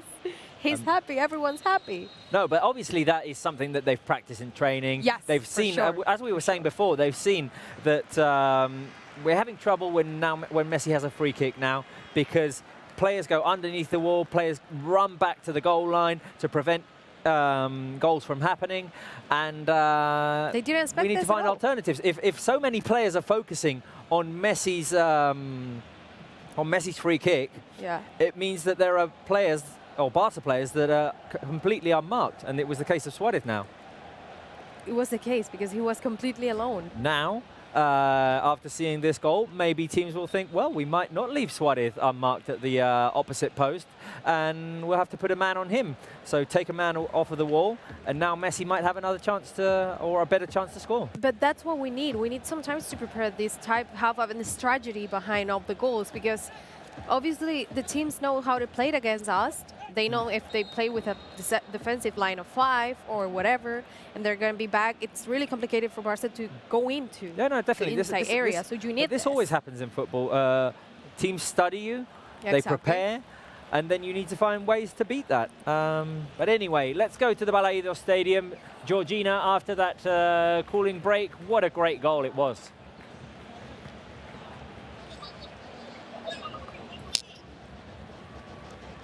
Oh, we can't hear Georgina at the moment, as Riqui Puig was making a move forward. Georgina, can you hear me? Oh, yes. What a great goal, what a celebration from Luis Suarez, actually. He scrambled so loud. Sorry, Arturo Vidal just took a shot and it went wide. Yes, I do. I can hear you. Can you hear me? Hello? We can barely hear you, Georgina. It's the connection isn't all that good. Let's see if we can come back to you later. Yes, Arturo Vidal. Arturo Vidal with the opportunity, the shot which went wide. But I like to see that Vidal takes the shot from there, because that will mean that players will have to, well, consider if they come out to try and block the shot and then create a space behind, or if they let him shoot. No, and what you said before, Robert, actually everyone is expecting Messi to shot, or even Suarez, because he's our number 9. But you need to do this sometimes and surprise them, because actually we have a really good player who can shot. Like Rakitic is really good with the shots, and the shots on target. Vidal, I'm seeing like Riqui Puig is really confident about doing that too. Yeah, exactly. So we need to surprise them sometimes. We need to do something new apart from obviously the way of playing. Definitely. We've had a yellow card in the game for Brais Mendes for pulling Ivan Rakitic's shirt as he was making a move forward. So I think that makes it 1 yellow card for each team, as Jordi Alba was shown a yellow card earlier on. 33rd minute of the first half. Things are going well for Barca at the moment. I'd say there's an improvement in today's game compared to the game against Athletic, in which, as you said, the team looked stuck. Yeah. But today we're seeing something different. And obviously I think Setien was pretty clever here doing this starting lineup with Riqui Puig and Ansu Fati, because probably many people are going to think like, well, they're too young to play in Balaídos, because our results in Balaídos are not that good. So it's a really different ground for us. But he's given them the chance, and they're proving why. No, definitely. I mean, we haven't seen anything spectacular from either of them today.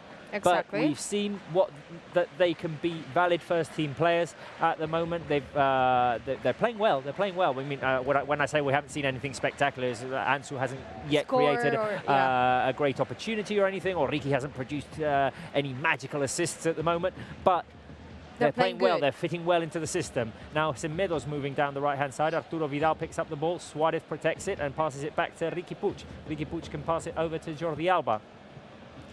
Alba, Suarez and Riqui. Riqui to Rakitic, and now Messi can shoot from the edge of the box. Messi inside to Ansu Fati. The shot by Ansu goes over the crossbar. Is it going to be a corner kick? It's corner kick? I think it was a corner kick. There was a split second there in which Ansu was free, and if he could have taken the shot then, it wouldn't have been blocked. It was blocked by Araujo. Oh, what a shame. The shot with his left foot by Ansu Fati, and Araujo got a touch. It went out for a corner kick. What a great find by Lionel Messi. You were saying just 1 second ago, like he doesn't have any chance until now, and now he's giving you a reason. 10 minutes remaining in the first half. Barca have that corner kick with Lionel Messi passing it to Ivan Rakitic. Messi on the right. Great inside pass to Ivan Rakitic. Rakitic with the cross back. Oh, the shot by Suarez. It was blocked. Messi putting the ball back inside the box. Messi wins it back again. Suarez can't compete for it because he was offside. Oh, no, he wasn't offside. Barca still have the ball. Messi trying to bring it down with his chest. It's cleared away by the Celta de Vigo defense. Let's just try and keep this secure. Riqui Puig is going to bring it down and control the situation for Barca. Sarah Salapor, we're finally in the lead.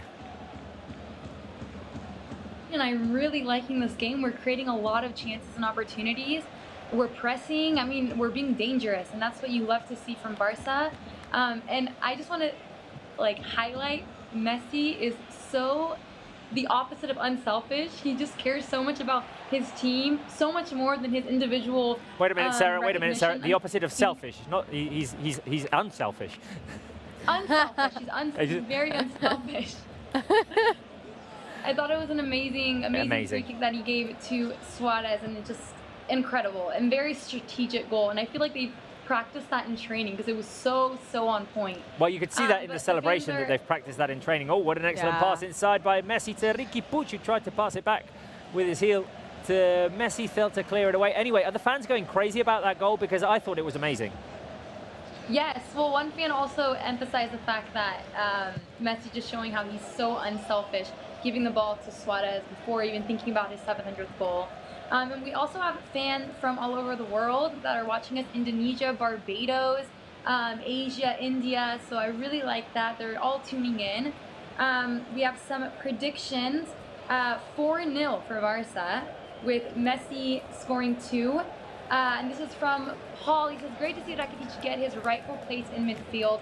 Also think the script is written for Messi's 700th goal, given his unusual lack of scoring in this fixture. I mean, we all know his track record at Balaídos, and now it's kind of difficult for him to find the back of the net at the stadium. But I think, like Paul, I think the script is written for the GOATs to score today. Some other tweets. The one I was seeing before, prediction of 4-0. Wow. Riqui Puig will score, Vidal, and Messi will score a brace. I would love to see a Riqui Puig goal, and then I would love to see, obviously, Messi score his 700th goal.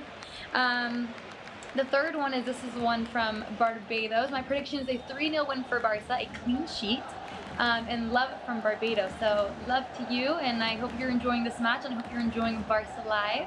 And the last one was the one it was also from Paul, the same fan. He says, Messi just showing how unselfish he is by giving the ball to Suarez. Yes, with a whole bunch of exclamation points. I mean, the way Messi celebrated and just ran towards Suarez, and Riqui Puig just running to Messi and then to Suarez, it was just, I just got goosebumps. I was so happy. And Mai is totally right. It's so contagious when Messi's happy. It just instantly gives you like all this energy. That is true. That is true. Anyway, Sarah, we'll be talking to you in a few minutes at half-time, and let's see if the fans are reacting more to that goal by not goal by Lionel Messi. It feels like it's a Messi goal because he produced, I would say, at least 50% of it. Oh, here he is on the edge of the box. Messi with a shot from the edge. Oh, it goes wide. What's happening? The curler by Messi went just over the crossbar, and he's not having luck with those shots which usually go in. We saw the other day against Athletic that he missed a couple as well. Sarah, we'll talk to you at halftime. All right. What a chance, Maya, by Messi. He wants to score so hard, but I don't know what's happening. Like, it's not possible. He tried against Sevilla, against Athletic, against Mallorca, but now today. Just to let the fans know, it's his typical run down the middle. He had time to think, time to find the right angle, the right place to shoot. He went for that curler with his left foot, looking for the right-hand post of the keeper, but just went wide. Messi picks it up again, and Jordi Alba's made a run inside. Ansu Fati has it on the left. That 700 goal is keeping hard for Messi. Yeah, I know. It's like, well, he scored against Mallorca. Yeah, he scored against Mallorca, and he scored against Leganés with the penalty kick.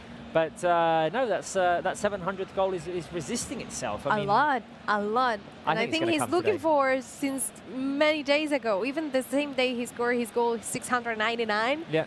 But he's still like, what's happening? Well, the last time we went to talk to Bruno Ballester, Barca scored a goal. So let's see if it happens again. Bruno, you've got more stories about players who are now at Celta and who formerly played for Barca. Yes, we're going to talk actually about the only former Barca player who actually is playing for Celta in the pitch right now. The others are in the bench. And it's about Denis Suarez. He's showing great skills today also. He gave a really good pass to Bryce Mendes that hit the post after his pass. So, well, he's a really talented player, I think, Denis Suarez.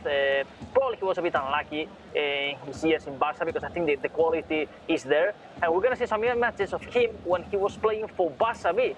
Actually, he scored a brilliant goal that we will see now in the Stadium Alfredo Di Stéfano in Real Madrid B when they were playing the derby in the second division. What a fantastic goal of Denis Suarez, who scored with Barcelona B. He was playing for Barcelona B in 2013-14 season, and then he went on loan to Seville and Villarreal. Look at this free kick, Denis Suarez. He was used to score magnificent goals in the B team. Then, as we said, he had good experiences also in La Liga. And back in Barça, he played good games between 2016 and 19. But, well, probably he needed more minutes, and that's why he decided to, well, first of all, going to Arsenal, to the Premier League, and back to Celta, who is again showing a great level.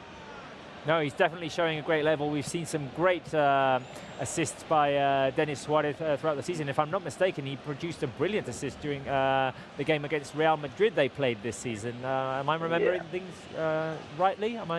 Is that correct? Yeah, Robert, absolutely. He made a brilliant pass. And today he was really close to give assist because Bryce missed. Careful because Celta have a chance on the counter-attack. Sorry, Bruno, here is Iago Aspas. Piqué gets in front of him and Arturo Vidal comes to help. Vidal almost takes the ball away from Aspas. They've closed down on him and it's a corner kick. Bruno, we'll be talking to you in a minute at half-time. Fantastic, Robert. You know, we're thinking that with today's assist, Messi already has provided 251 assists with Barça in all competition. Let alone goals. I mean, assists. The second player with the most goals in Barca history is Cesar, we said, and he's got 200 and I can't remember off the top of my head. It was 214 or something like I think. But he's nowhere. He's not 251. 251 assists. It's like, forget about it. I'm going to take a look. I think I am correct in saying that Messi's got more assists than the second goal scorer of Barca's history has goals. And here he is, Lionel Messi. He's got Semedo close to him.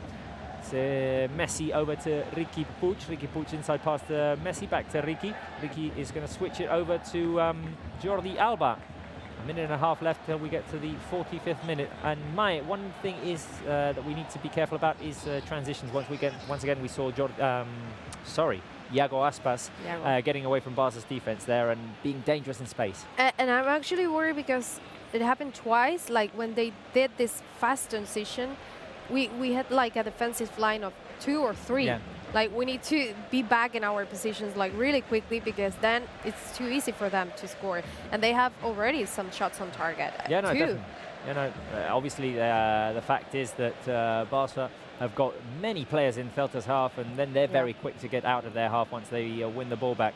So we need to be quick in the defensive transition. What a great ball by Jordi Alba to Ansu Fati. Ansu can get inside the box and cross the ball inside. The cross by Ansu, there was no one there to meet it. Good one. It's a throw into Celta de Vigo. Coming close to the 45th minute of this first half. We'll see how much time is added. I'd say only a couple of minutes, really, because we only did have the cooling break, didn't we? Oh, Riqui. What happened? They're going to repeat it? No. The ball went out for a throw-in. Oh, I think someone is injured in Celta. Dennis? No, I don't think so. No. The ball went out for a... Oh, no, because I saw... you saw the electronic bird? No, a Celta player warming up. Oh, okay. Oh, I think it's just a question of warming up before half-time. Oh, okay. I thought it was someone injured.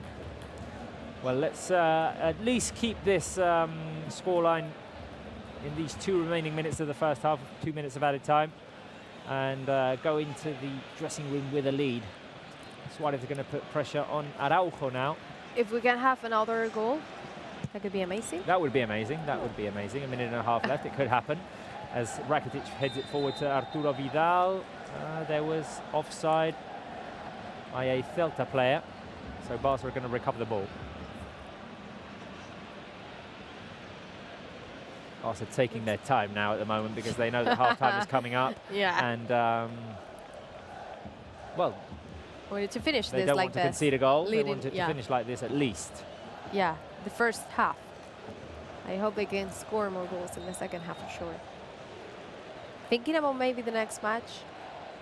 Well, yeah, but you can't really think about the next match when you're 1-0 up only. No, 1-0 only. If you score, you can be able to do some substitutions and think about the next match. But with a 1-0, it's impossible to think about next. Yeah. Here is Ricky getting away from the defense. A turn by Ricky with a bit of fortune. He's going to play it out wide to Semedo, who's on the right. Here comes Semedo. He can take on the defender, who is Jacobo, and he wins a corner kick out of it. Let's see if they let us do this corner kick, because I remember against Athletic. Yeah, was Athletic or Sevilla? It was against Athletic, yeah. Well, so there were 2 minutes of added time. We hit the 47th minute. We got a corner kick, and the referee didn't allow us to take it, but we're still in time here. So let's see if we can make the most out of this opportunity at the set piece. Corner kick. Piqué's inside the box. Sarabia yelling something from the sideline. I imagine it's strategy related. Messi's going to put the cross in. Can you imagine another one like that? Here comes the cross by Lionel Messi. Was going for the Olympic goal, and the ball is punched off of the line. Riqui Puig is going to shoot from the edge of the box, blocked by the Celta defense, and the referee blows the whistle. It's the end of the first half. Arturo Vidal not happy about that. No, and he's right. They're going to check with VAR if the ball crossed the line. What? When Messi took the corner kick. But is Vidal asking for that? No. I think they were asking for that. But no, it's half time. It's half time. Half time. Let's see the replay. Messi was going for the Olympic goal. No, there's no way that crossed the line. It was well punched away by the keeper. Interesting. Messi has never scored in that way. I think it's that and bicycle kick, and then he will have scored in every possible way. I'm telling you, he's trying a lot to score that 700 goal, because it seems like it's never happening. But I love the way you were commentating that, Robert. Yeah, like, thank you. Thank you. Well, he was going for it. Maya, before we go to Georgina, Sarah, Bruno, and Eric from the Peña in Los Angeles, your take on the first half. Okay, for me, I think we're doing a great job. This is, as I say all the time, this is not an easy ground for us. We're doing a great job, everyone in their positions. We need to be careful in defensive line, because we can let them some spaces, because they have a really good players, as Iago Aspas, as Brais Mendes, and many of them. So I think we need to just be careful about that, because the clean sheet is what you said before. It's not just Marc-André ter Stegen, it's about all the defenders. So apart from that, I think we have to keep pushing and doing this. Yeah, I think so too. Definitely need to be careful in transition, because Celta have shown that they can hit us on the counter-attack. The speed of Iago Aspas definitely is a threat. We've talked about it before the game, and we've seen it in the first half. But yeah, I want to know what Georgina, Sarah, Bruno and Eric think about this first half. Let's see if we can get them on screen. There they are. Georgina from the Balaídos Stadium. We're going into halftime with a lead, which is something that hadn't happened over the last couple of games. Great feeling going into halftime, 1 up.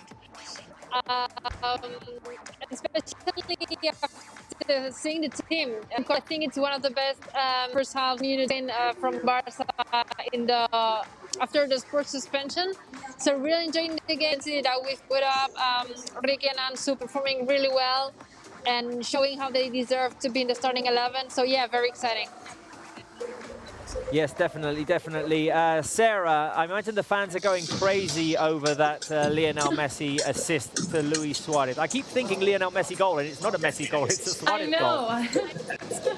You want to say it's a Leo Messi goal, but they're so happy and they're going crazy because they want that 700th Leo Messi goal. But I think it will eventually happen today. I mean, we're completely in control. After our goal, I mean, we did relax a bit, but I really enjoyed overall their first half performance, and I hope that there will be a couple more goals in the second half. I think there's definitely an improvement, Sarah, compared to the other day. For sure, and I think Riqui Puig and Ansu Fati are combining so well with Messi. It's like the first touches, they're combining so well, and I think that takes a big part of the performance and how they're performing right now. Bruno, what do you think we can expect from the second half? I think that we definitely need the second goal. Well, I'm really impressed actually about Leo Messi again. He's still inventing goals with 33 years old.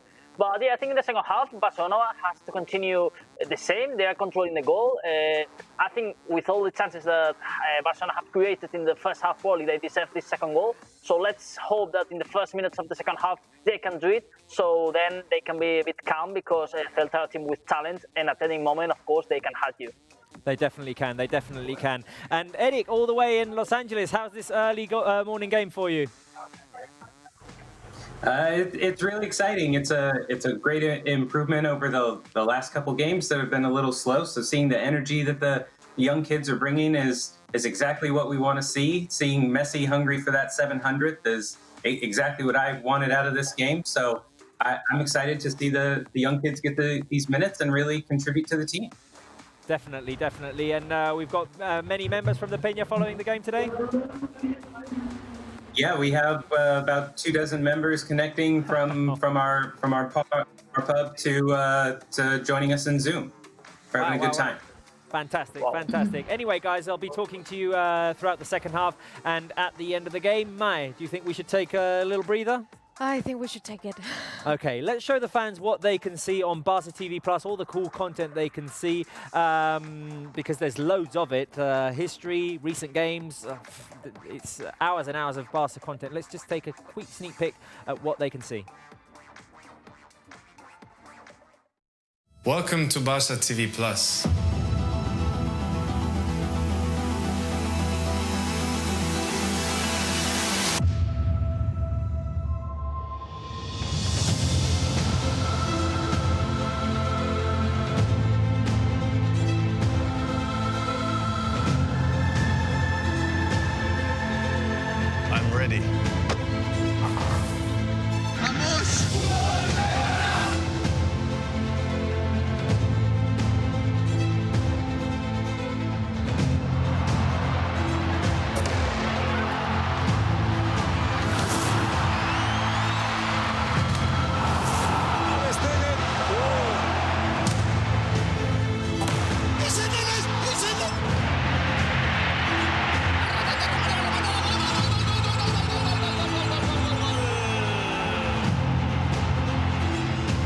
Creo que fue un día de entrenamiento, empezamos a tener nuestra amistad.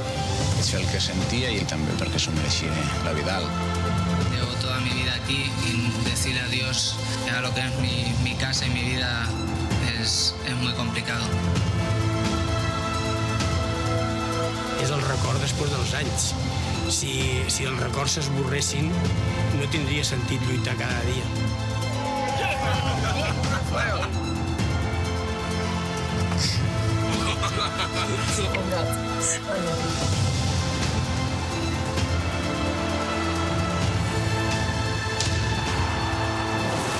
Jugamos y competimos contra nosotros mismos, como llevamos haciendo desde mucho tiempo. Y hay que volver a demostrarlo. Vamos a por ello.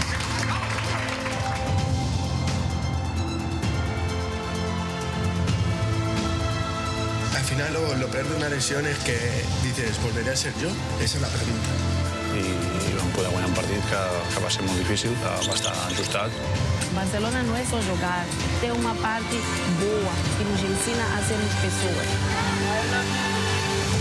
Tots els valors, un missatge que donem, som grans exemples per tots aquests nens que estan creixent i que veuen el Barça com un mirall a seguir. Vamos a ver si tú estás ready. Esse é o principal, realizar meu sonho de ser jogador de futebol. Não tem preço, faria tudo de novo.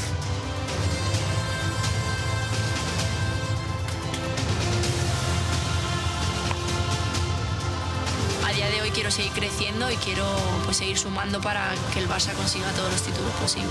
El tio volia els 100 punts i els 100 punts es van fer. Fue un golpe durísimo para todo.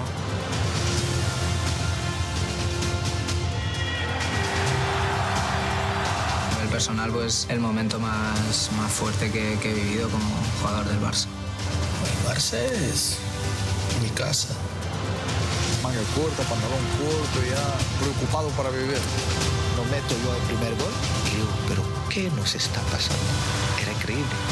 Mientras tú tienes el balón, el otro no puede marcar un gol. És qüestió d'organització i sobretot la posició. L'estil de joc del Barça és bàsicament mantenir la pilota, dominar el partit. to have fun. It's the most important thing. Sí, el momento más dulce. Yo creo que ha sido algo muy grande. Welcome, Barça fans. This is Barça Live Match Center. Bona tarda, companys i titular. Great, how are you? Hey, I'm doing good, thank you. Buenas noches. És un somni rere somni, El fútbol no solo el ganar, el perder, yo creo que te enseña muchas cosas. Lo importante es estar aquí, vivirlo. El Barça que hay en este momento puede ser el mejor equipo del mundo. Espectacular. Viva el Barça y viva Cataluña.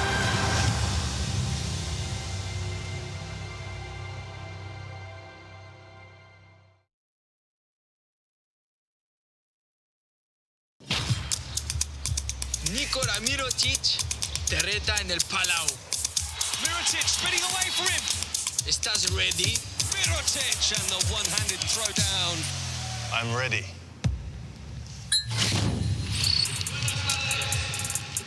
Hoy no vengo de amiguete, hoy vengo a ganar. Sí, pues ya somos dos. Lo más importante es el fair play. Fair play. Este reto lo gana quien meta más triple. Tenéis un minuto. Yo nunca voy de favorito, así que creo que el favorito es Antoine. Dios. Me la tira mal. Qué lenta me la pasa, ¿no? Que alguien controle el tiempo, porque yo de este árbitro no me fío mucho. Este reto va de puntería. Ganará el mejor de 10 intentos. Este sí que voy a ganar, porque yo soy un futbolista y estoy preparado y entreno para este challenge. Esto es el 10, ¿no? ¡Ay, Dios! Qué mucho. Si hubiese estado así, hubiese ido dentro. Ya estoy arreglado. Ready, Nico. Sí. No, si te pones así, yo me voy, ¿eh? Vale. El último reto pondrá a prueba vuestra habilidad.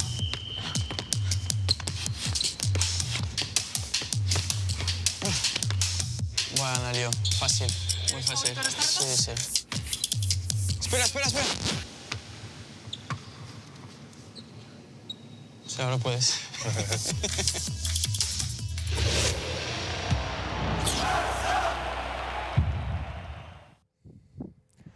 Well, those are some of the contents that you can see on Barça TV Plus. That those challenges between Antoine Griezmann, who will more than likely make an appearance in the second half, and the MVP of the Liga ACB, Liga Endesa, the basketball team's MVP, Nikola Mirotic.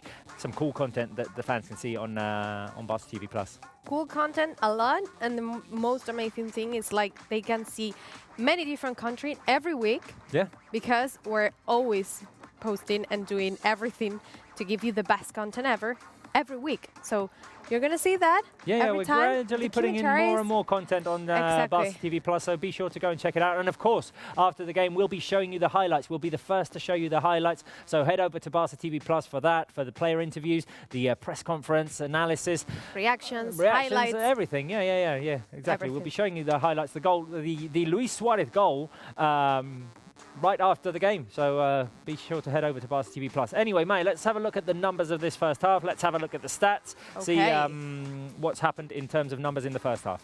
Okay, let's take a look. Goal. Well, we know the result. 0-1 for Barça. Possession 78% for Barça, 22% for Celta. Shots, 10 shots for Barça, 5 for Celta. On target 1, which is our goal, and 2 for Celta. Corner kicks 6 for Barça, 3 for Celta. Offsides 1 for Celta. Passes, we have 408. Wow, really low number for Celta. Yeah, and 113 for Celta. The passing accuracy for us today, Robert, 92%. Wow, that's really... It's really high, it's good. And 77 for them. And the yellow cards, we said it before, was for one... One for Jordi Alba, one for Brais Mendez, I believe.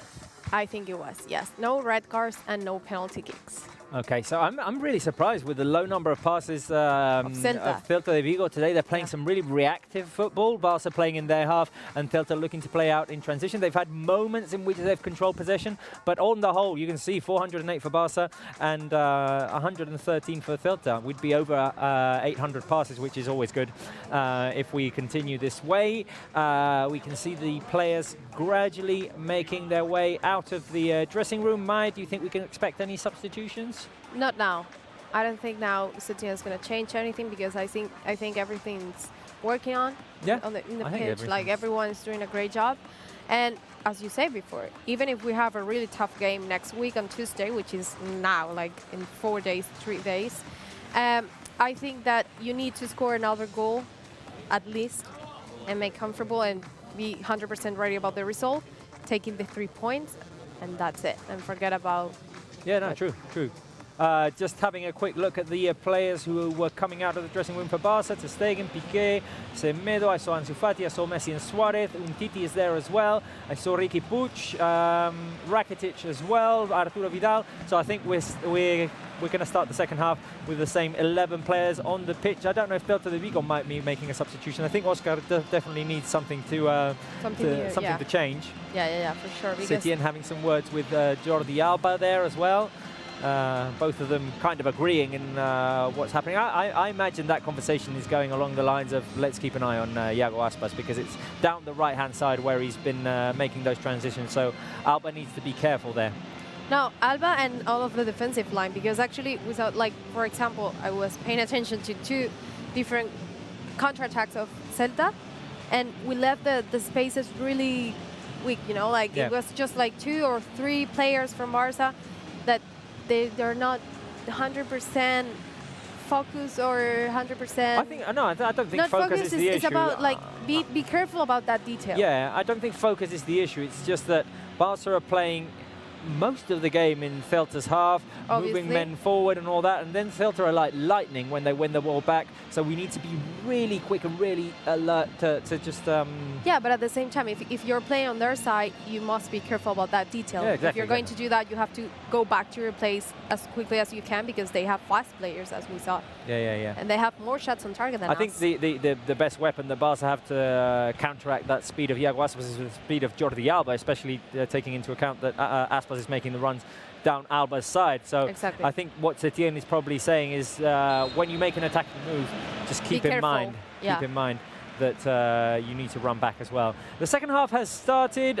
No substitutions for Barca, so therefore we're playing with Marc-Andre Ter Stegen in goal. We're playing with Semedo, Piqué, Umtiti and Jordi Alba in defense. We're playing with Rakitic, Vidal and Riqui Puig in midfield, and Messi, Suarez and Ansu Fati up front. Ansu, who had an opportunity which was just deflected and went over the crossbar out for a corner kick. It would have been great to see a goal by Ansu Fati, who's been he's scored against Leganés. Yeah. In the game did he start? He did start, yes, against Leganés, and then he played well the other day against Athletic Club as well. It could be his goal number 7 in La Liga. Well, in general, I think this season. No, in general, because he's got in general, 5 this in La season, Liga. Exactly. And, well, we still have too much minutes, so he can score another goal maybe. Oh no, got plenty of minutes left to go. A whole second half, and we need to be really careful because this Celta side has proved that they can be dangerous. Let's remember they hit the post once after Ter Stegen deflected the ball off of a shot by Brais Mendez, and Ter Stegen's had to make a couple more saves as well. So oh my God, we definitely need to be careful now. Celta inside Barca's box. Umtiti with the tackle to take the ball away from Iago Aspas as he was trying to shoot, and Barca tried to play it from behind. Luis Suarez couldn't get to that ball, so Araujo wins it back for Celta de Vigo.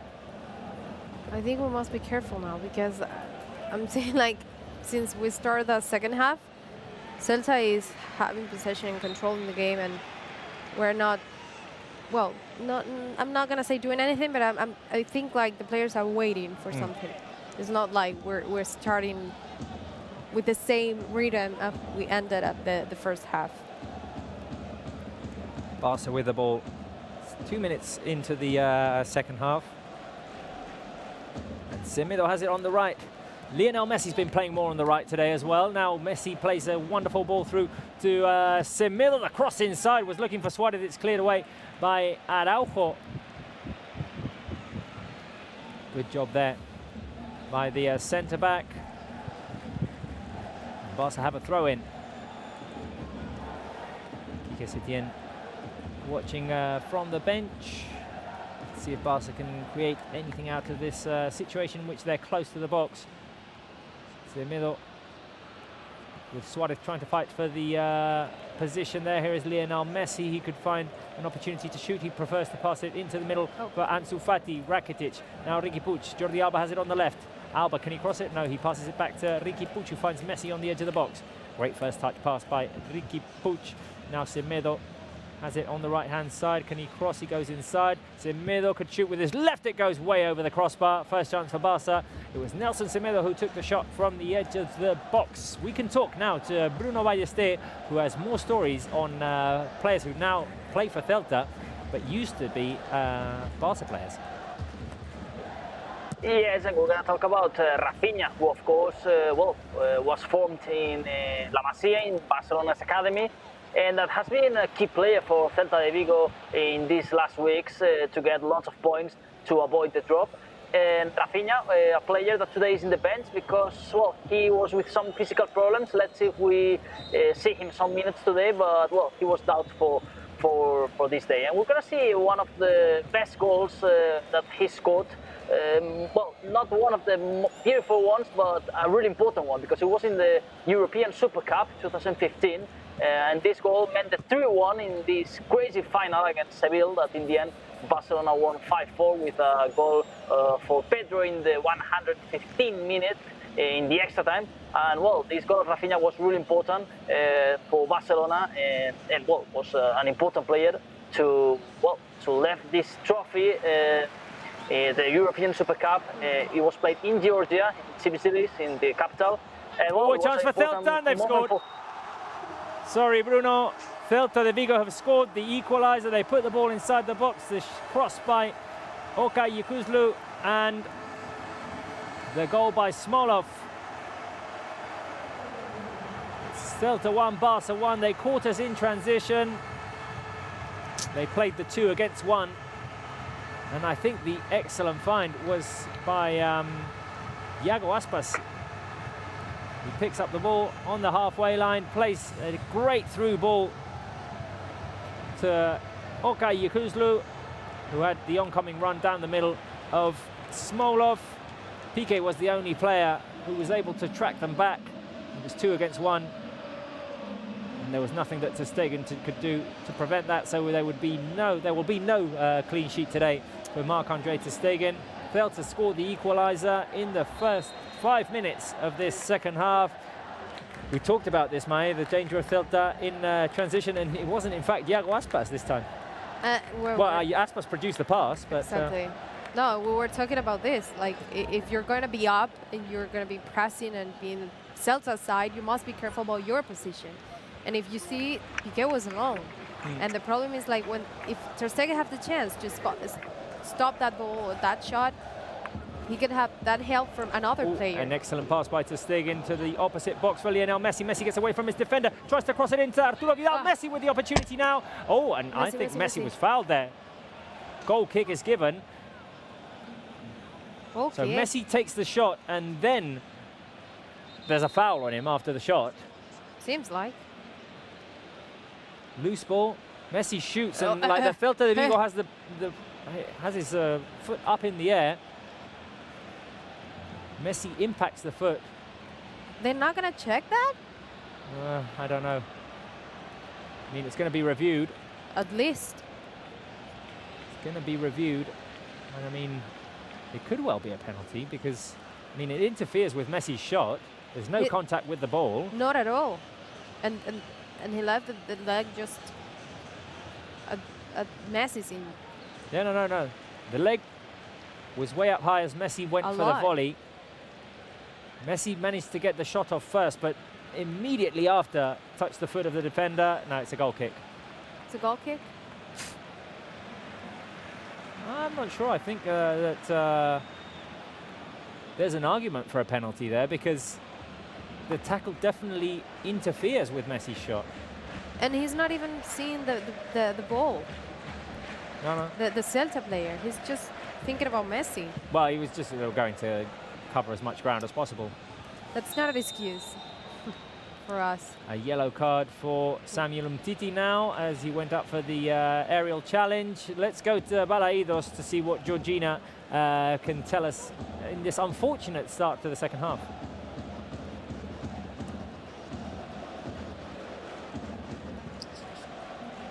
I think we're having connection problems with Georgina. Can you hear us?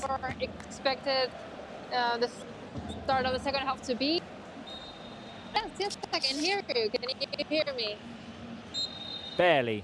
Hey. Yeah, you take it away, Georgina. So definitely not looking from the start of the second half. Unfortunate goal with an error that could probably have been avoided, but anyway, that was Celta goal. Too bad, because I was really for Marc and Stegen to keep his clean sheet record on. But if we play the way that we played in the first half, I think that we can manage to have the chances and even score a second goal. So what happened? We're having connection issues with Georgina. We'll try to get her back in a few minutes. Now Barca have the ball. Here's Lionel Messi on the edge of the box. Can he shoot? Messi with the shot, goes wide again. Once again, he was going for that curler with his left foot, with the inside of his left foot. He was open on the edge of the box. He didn't have, I mean, he had a player coming straight onto him, and it wasn't a comfortable position to shoot. But again, Messi fails to hit the target. Which is weird. 13th shot for Barca in this game. Oh my God. And now Celta moving forward down the left-hand side. Denis Suarez gets open, tries to find Iago Aspas. The pass is intercepted by Ivan Rakitic. Good performance by Rakitic so far. Again, yes. We must be careful, Robert, because I think we're letting them have the spaces and the plays that they want. I feel like in 5 minutes, we can do some substitution if it's possible. Oh, and Rafinha's warming up for Celta de Vigo, so Oscar Garcia definitely feels like they're in with a chance in this game. Barca are having the ball more, and now Riqui Puig is going to try and switch it over to Ansu Fati. That pass wasn't successful. Celta win it back. Umtiti intercepts the ball. Ooh, lovely little touch by Ansu Fati, bringing it down with his chest and playing the 1-2 with Luis Suarez. Ansu Fati gets inside the box. Can he create an opportunity to shoot? Ansu with a shot. Oh, it's blocked by the Celta defense. The bravery there of Ansu Fati. Barca win the ball back. Riqui Puig to Rakitic, and now Arturo Vidal finds Messi on the edge of the box. Here is Lionel Messi. Switches over to Riqui Puig. He's got Alba on the left. Alba, can he cross? Oh, the cross by Alba is blocked by a Celta defender. Barca win the ball back, and Piqué moves forward. Come on, we need to score another goal now. Arturo Vidal inside the box is Nelson Semedo, who turns back to Arturo. Arturo with the cross tries to find Suarez at the far post. See if Barca can win it back. Celta protecting the ball. Good interception by Gerard Piqué. The ball is going to go out for a goal kick. Goal kick, which gives me time to go and talk to Sarah Salapor, who's following what the fans are saying on social media. Sarah, not a great start to the second half. Yes. Not a great start, and I honestly thought that was a penalty, but when I kept seeing the replays, and I think it was it offside? I don't know. All right, but anyways, I mean, yeah, it's a shame. I think scoring right after they scored to be able to boost our confidence up again would have been key, but we still have time. There's still plenty of time left, and I think that if we keep creating chances, we'll be able to score. So the fans are loving the whole Riqui Puig and Leo Messi connection. So one fan tweeted out that Leo plus Riqui connection makes me feel so alive. # only for culés. I couldn't agree more. I just love seeing them on the pitch. I feel like Riqui Puig is learning so much from Messi. He's such a young boy, and he's learning from the best player of all time. So it's absolutely amazing. Another tweet from a fan was, my prediction for this match is 3-1. It's the same as my prediction. Messi will score 2 goals, and I'm watching this match from Mumbai, India. So good luck, Barça. And this one is from Rwanda, Africa. Everywhere from across the world. It's amazing. This person says, love from Rwanda, Africa. We are very solid today, and let's maintain this attitude until the end of the season.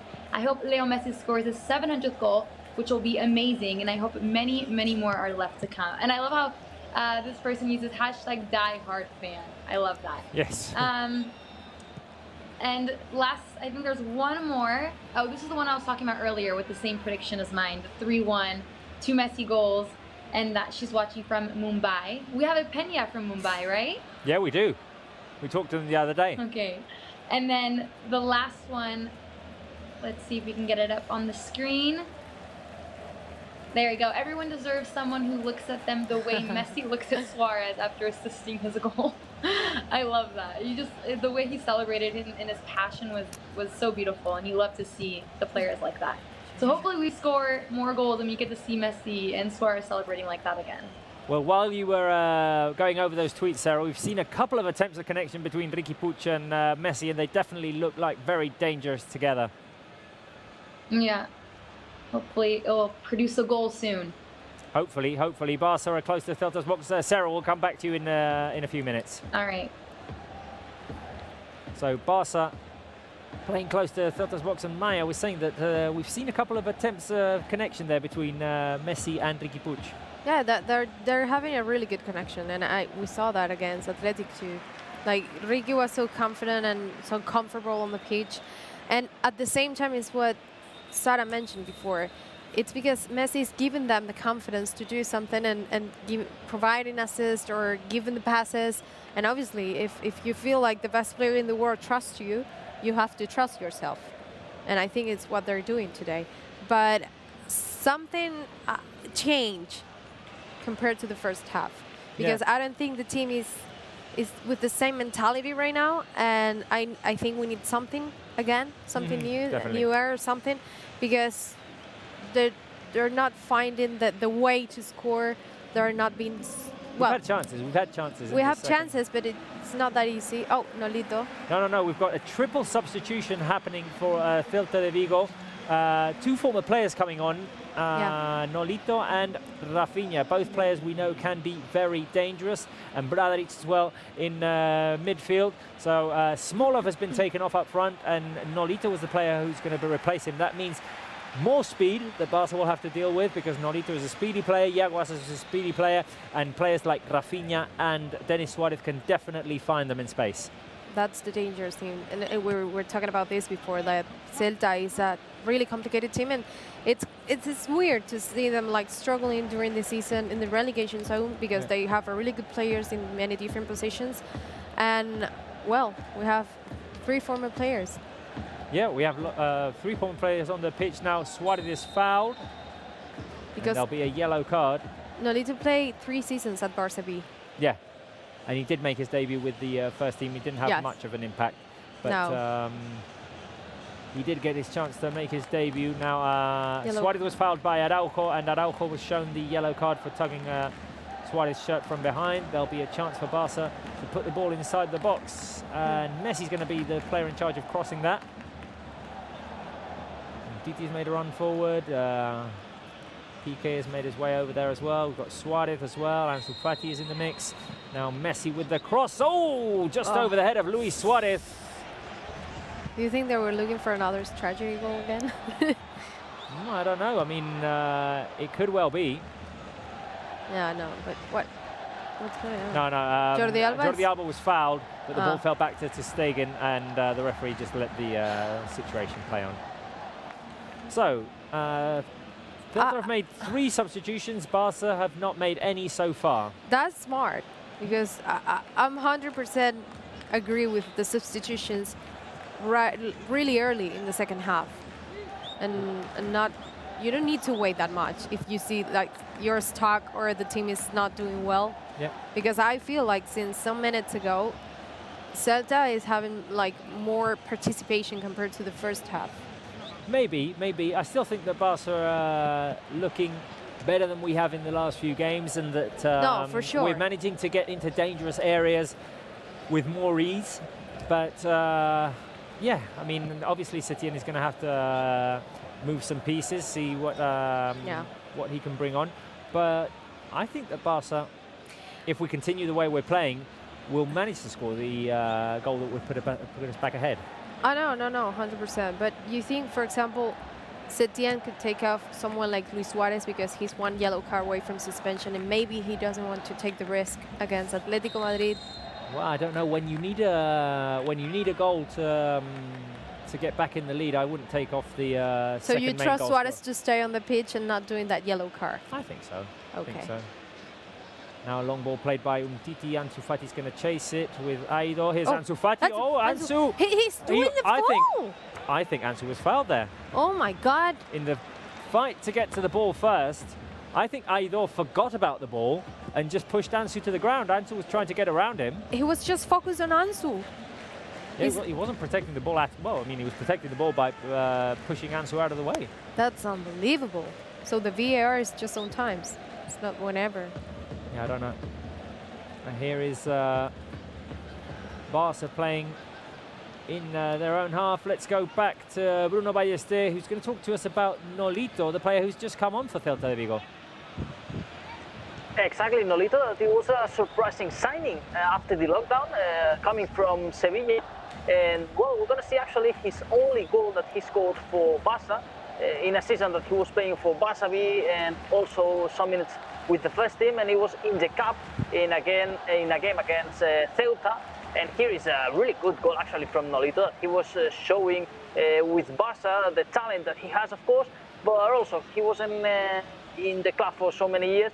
He has tried some experiences in other clubs, but no doubt that his best form was found in Celta de Vigo, where now he's back and he wants to show again. Probably, well, he has been an important man now to stay up with Celta this season. And of course, I think the signing of Nolito is also thinking for the next season in this project of Oscar Garcia that, as we know, will continue one more season in the Galician club. Anyway, thank you very much, Bruno, for taking us back to those years in which we had Rafinha, we had Denis Suarez, Oscar Garcia played for us, and now Nolito we've talked about as well. And we'll see you in the press conference with Quique Setien. Sure. In the end, the VAR checked this action with Fati, or what happened? No, I don't think VAR have checked it. No. We got a replay, and it did look like it could have been called a penalty. I don't know. God. I mean, Aido seemed to be a lot more focused on pushing down Ansu Fati than protecting the ball. Anyway, Bruno, we'll see you later in that press conference. Sure. Thank you, Robert. Yeah, I mean, we saw a replay, and it could well be a penalty. I mean, but there's a debate. The replay was of the penalty because I think it was a foul, like... No, well, we saw it before, I mean, and Bruno was asking about it. Yeah, but I think they were doing a replay of one play with Ansu Fati. It could be a yellow card from a Celta player. I don't know if it was that penalty. Oh, here is Ansu again. Ansu moving forward. Ansu gets inside the box. Aido comes across and clears the ball away for a corner kick. Ansu keeps trying and trying. We saw Griezmann warming up. You read my mind. Yeah. I was thinking about that. Now Nolito having some words with Suarez. Luis Suarez after an Araujo push. Suarez is getting tired of all these little pushes and nudges by Araujo, who's already got a yellow card. That's what I'm about to say to you. Like, he already have one yellow card. Must be careful. Here is a cross by Ivan Rakitic to the corner kick. A Barca player goes down, nothing called. Piqué is getting frustrated. He thought he was pushed down. Now Barca need to get back because Celta are looking for a move in transition, which Barca managed to slow down, keeping them in their own half. Piqué still all the way up next to Luis Suarez. And he's talking to the referee because I think he... Oh. Okay, so let's see. Piqué. I think there's not much to it. So Piqué and Araujo are grabbing each other. They're both grabbing each other. I don't think there's enough to call a penalty there. No. Definitely not. But this Araujo is playing with fire. Yeah. Well, it's not the first time we're seeing like doing something that could be booked with Rakitic a yellow card. Inside to Suarez, who tried to play it back to Semedo. Messi gets it back to Suarez. The shot by Suarez, a goal! Luisito Suarez scores his second of the afternoon. Bang! Bang! Luis Suarez with the goal. Celta 1, Yes. Barça 2. A reactive move by Barça, winning the ball back on the edge of the box. It gets inside to Lionel Messi, who sets up Suarez. Great move by Suarez, who's holding his position, and on the turn, he lets the ball roll by. On the turn, impacts with his left foot and beats the keeper. Inside pass by Rakitic. Suarez was trying to win position. It fell to Denis Suarez. Semedo won it back in front of Denis Suarez. Messi picks up the ball and assists Luis Suarez for his second goal of the afternoon. Again. See, I was telling you, if you need a goal to get back in the lead, you can't take off your second best goal scorer. No, obviously not. And was Messi providing an assist again? So Yeah, we're I'm talking not about. sure. I want to see it again. I don't know if they're going to give us another replay. I'm not sure if Messi was going for the dribble there and the ball just rolled away too far from him, and it turned into an assist for Suarez. But intentional or not, assist by Messi. A Barca substitution has been made. Martin Braithwaite has come on for Ansu Fati. So now it's just 2 goals from Kubala, right? No, he's 1 goal away from Kubala. One goal. I'm just like Dory. I forgot these numbers all the time. No. So it's Kubala 194. 193. And Suarez 193. Exactly. I was not wrong. I'm probably not good at math, you know? No, I was never thinking good at about math. 2 I was never goals, good at 1 goal. math anyway. So Ansu Fati Taken off. He played a good game. He played a good game. for Braithwaite. I mean, with Ansu, I think as Barca fans, we keep forgetting his age. So sometimes we find it frustrating when he's taken off. Yeah. Because you think, oh, he's playing well. Why is he being taken off? Well, age is an issue here. He's playing against grown men and bumping into them and clashing with them and fighting with them, and they're tugging his shirt and they're fouling him, and all of that takes a toll on a 17-year-old's body. So we need to be very cautious with him. No. He did an actually really good game because exactly. He was really good in his position and everything, and doing some shots on target. A possible penalty, because it could be a penalty for sure, but well, obviously you have your reasons and you need to do some substitutions, but I really think that's amazing from Setien, giving them the chance to be in the starting lineup. No, definitely. Against Celta at their stadium. No, realizing that Yes. the players who changed the game the other day were Rakitic, Riqui Puig and Ansu Fati, all 3 of them in the starting lineup, obviously with opportunities in midfield with the absences of Sergio Busquets and Frenkie de Jong, suspension and injury. Exactly. But yeah, I mean, Setien giving them the opportunity. And they're doing well. I mean, Riqui's looked fabulous today. Yeah, and he's actually taking serious about that. He is in the midfield helping Rakitic. I think it's not just creating the role what he's doing Riqui Puig today. It's more like recovering the ball too, and trying to cut all the passes of the Celta players. No, definitely. Riqui shines obviously in creating and that having too. moments Exactly. of magic, but he doesn't shy away from hustling and chasing and trying to win the ball back. Exactly. Celta close to Barca's box. Here is Denis Suarez. Denis has the run forward of Aido. Riqui Puig in front of him. Rafinha's on the edge of the box. Rafinha can shoot. It's a shot blocked by Piqué. It falls to Denis Suarez. Now the 2 former Barca players playing very close together. Here is Rafinha. He's got Nolito close to him inside the box. The ball goes back to Rafinha. He tries to find Iago Aspas with the cross. It's cleared away by Umtiti, but Celta still have the ball. Won't be long until the cooling break, I believe. No, should be like in 5 minutes or something, or less. Yeah, 75th minute, more or less. Yeah. Here is Denis Suarez. I feel like we could use the cooling break now. Rafinha's on the left, the cross inside. It's headed away by Arturo Vidal. Messi picks it up, and Messi is fouled. It could be a yellow card if you want to.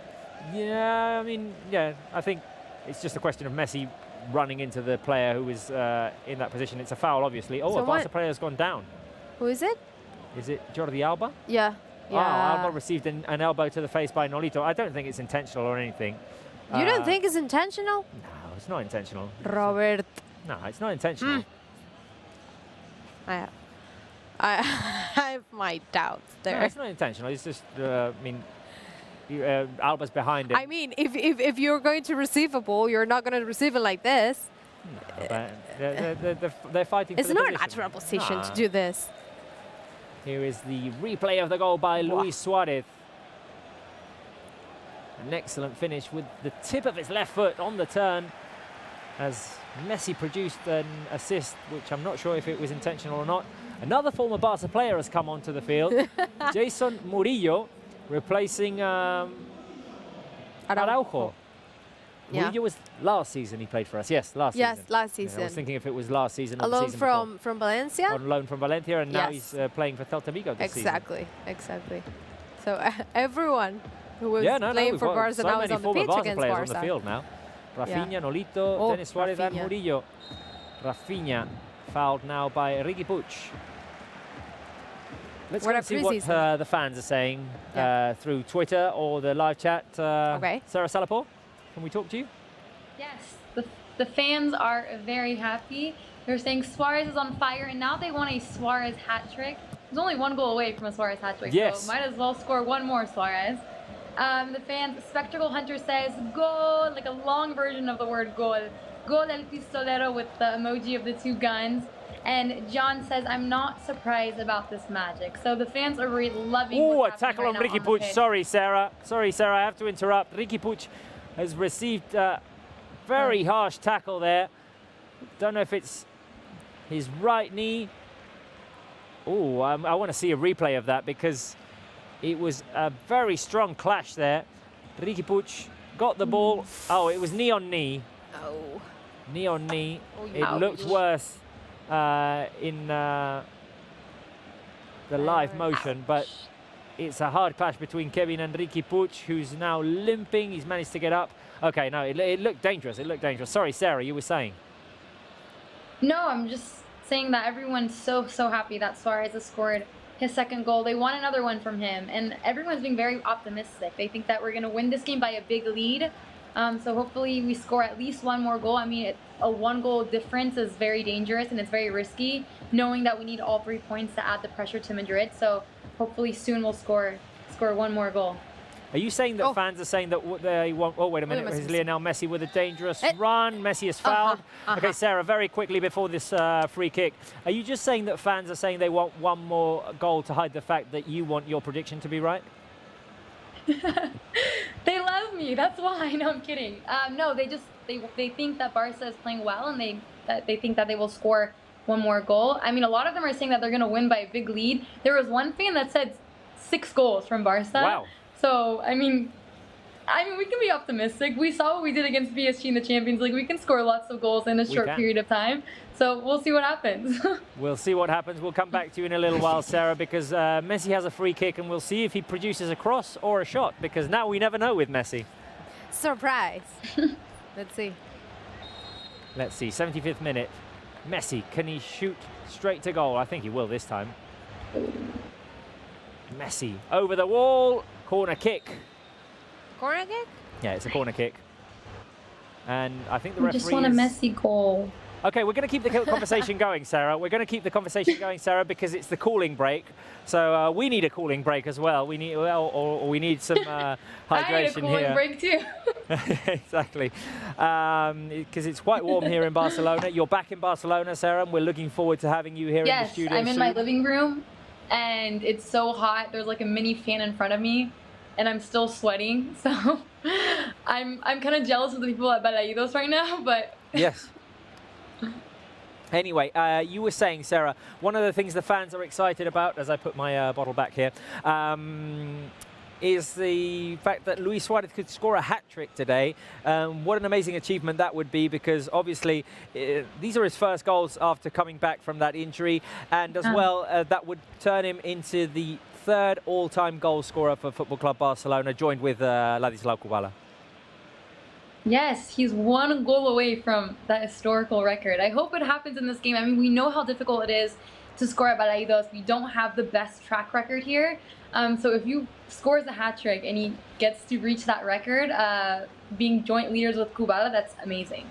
No, it would be amazing, and it's a shame that Marc-Andre ter Stegen couldn't keep the clean sheet today. We're seeing the replay right now of Celta's goal, a goal in transition, which is where they've been the most dangerous today. But you predicted it at the beginning of the game that it would be hard to keep a clean sheet today.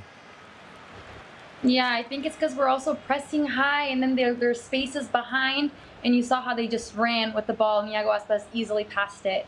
And was able to find his teammates. So I think leaving the spaces open is our weakness, and hopefully we can cover all these spaces for the rest of the time. Because I mean, there's about what 20 minutes left, maybe not 15 minutes left with maybe extra time, and Celta are going to go all out. So we need to make sure that we're closing down all their spaces so they don't have any chances. Barca are going to make 2 substitutions now. Junior Firpo and Antoine Griezmann are the players waiting to come in. We're going to keep you for the corner kick, Sarah, sorry. Okay. Messi on the right-hand side. All the players are back inside of Celta's box. Let's see if we can get a third goal here and celebrate it with Sarah Salapor. The cross is going to come in by Lionel Messi once again. Putting it very close to the goal line. It's punched away by the keeper, and it goes out for a goal kick after Jordi Alba tries to push it forward. Sarah, we'll come back to you in a few minutes. All right, hopefully with a 3-1 result. Exactly, we know you want to get your prediction right. If yes. Griezmann is coming in, that means like 2 options. Or we're changing the system, yeah, or Suarez maybe or taken off. Suarez is taken off, because I don't think Messi's going to be taken off. It just came in like a few minutes ago. It's obviously not going to be Braithwaite. No, obviously, so that's changed everything. I don't know. I mean, probably Suarez, which would be a shame taking into account that... I think they're going to change the formation, and that's it. This is. Oh, you think we're going with 4 strikers? I mean, I don't know. I mean, it would be kind of cool to see that, but also we're only 1 goal ahead, and taking off a midfielder feels like a bit of a risk. But I don't know. Junior Firpo is going to come on, and I imagine Jordi Alba is the player who's going to be taken off. Yes. And Griezmann's 4. That's the question. Griezmann 4, I don't know. I mean, that is... I mean, I imagine it's going to be Suarez. Yeah. Oh, Celta inside Barca's box. Nolito looking for an opening. Ter Stegen with a great save. Oh, my goodness. Ter Stegen with a great save. Wow. Dropping down to the ground. Amazing stuff by Marc-Andre ter Stegen to deny Nolito from inside the box. And now Ricky Puig is fouled by Rafinha. Let's see if now is the time that Barca makes those 2 substitutions. If it's up to me, I prefer to do the substitutions early. But right now, we just must be careful about they can score from now, and we need another goal to be 100% sure we're taking the 3 points. We've got a replay of that save by Marc-Andre ter Stegen, dropping to his right. Jordi Alba taken off for Junior Firpo. Alba having a word with Junior Firpo at the moment. That's weird, yes. And let's see who Antoine Griezmann is coming on for. Suarez. It's yes. Suarez. No, he's not changing everything. Okay, he's not changing everything. So Antoine Griezmann will go into the striker position. That means the forward lines: Messi, Griezmann, Braithwaite. Yeah. Okay. I think we should take a look at what the lineup looks like now after all those substitutions. So it's Marc-Andre ter Stegen in goal with Semedo, Piqué, Umtiti, and Junior Firpo at the back. The midfield remains the same with Rakitic, Arturo Vidal, and Ricky Puig, and in the up front, are Lionel Messi, Griezmann, and Martin Braithwaite.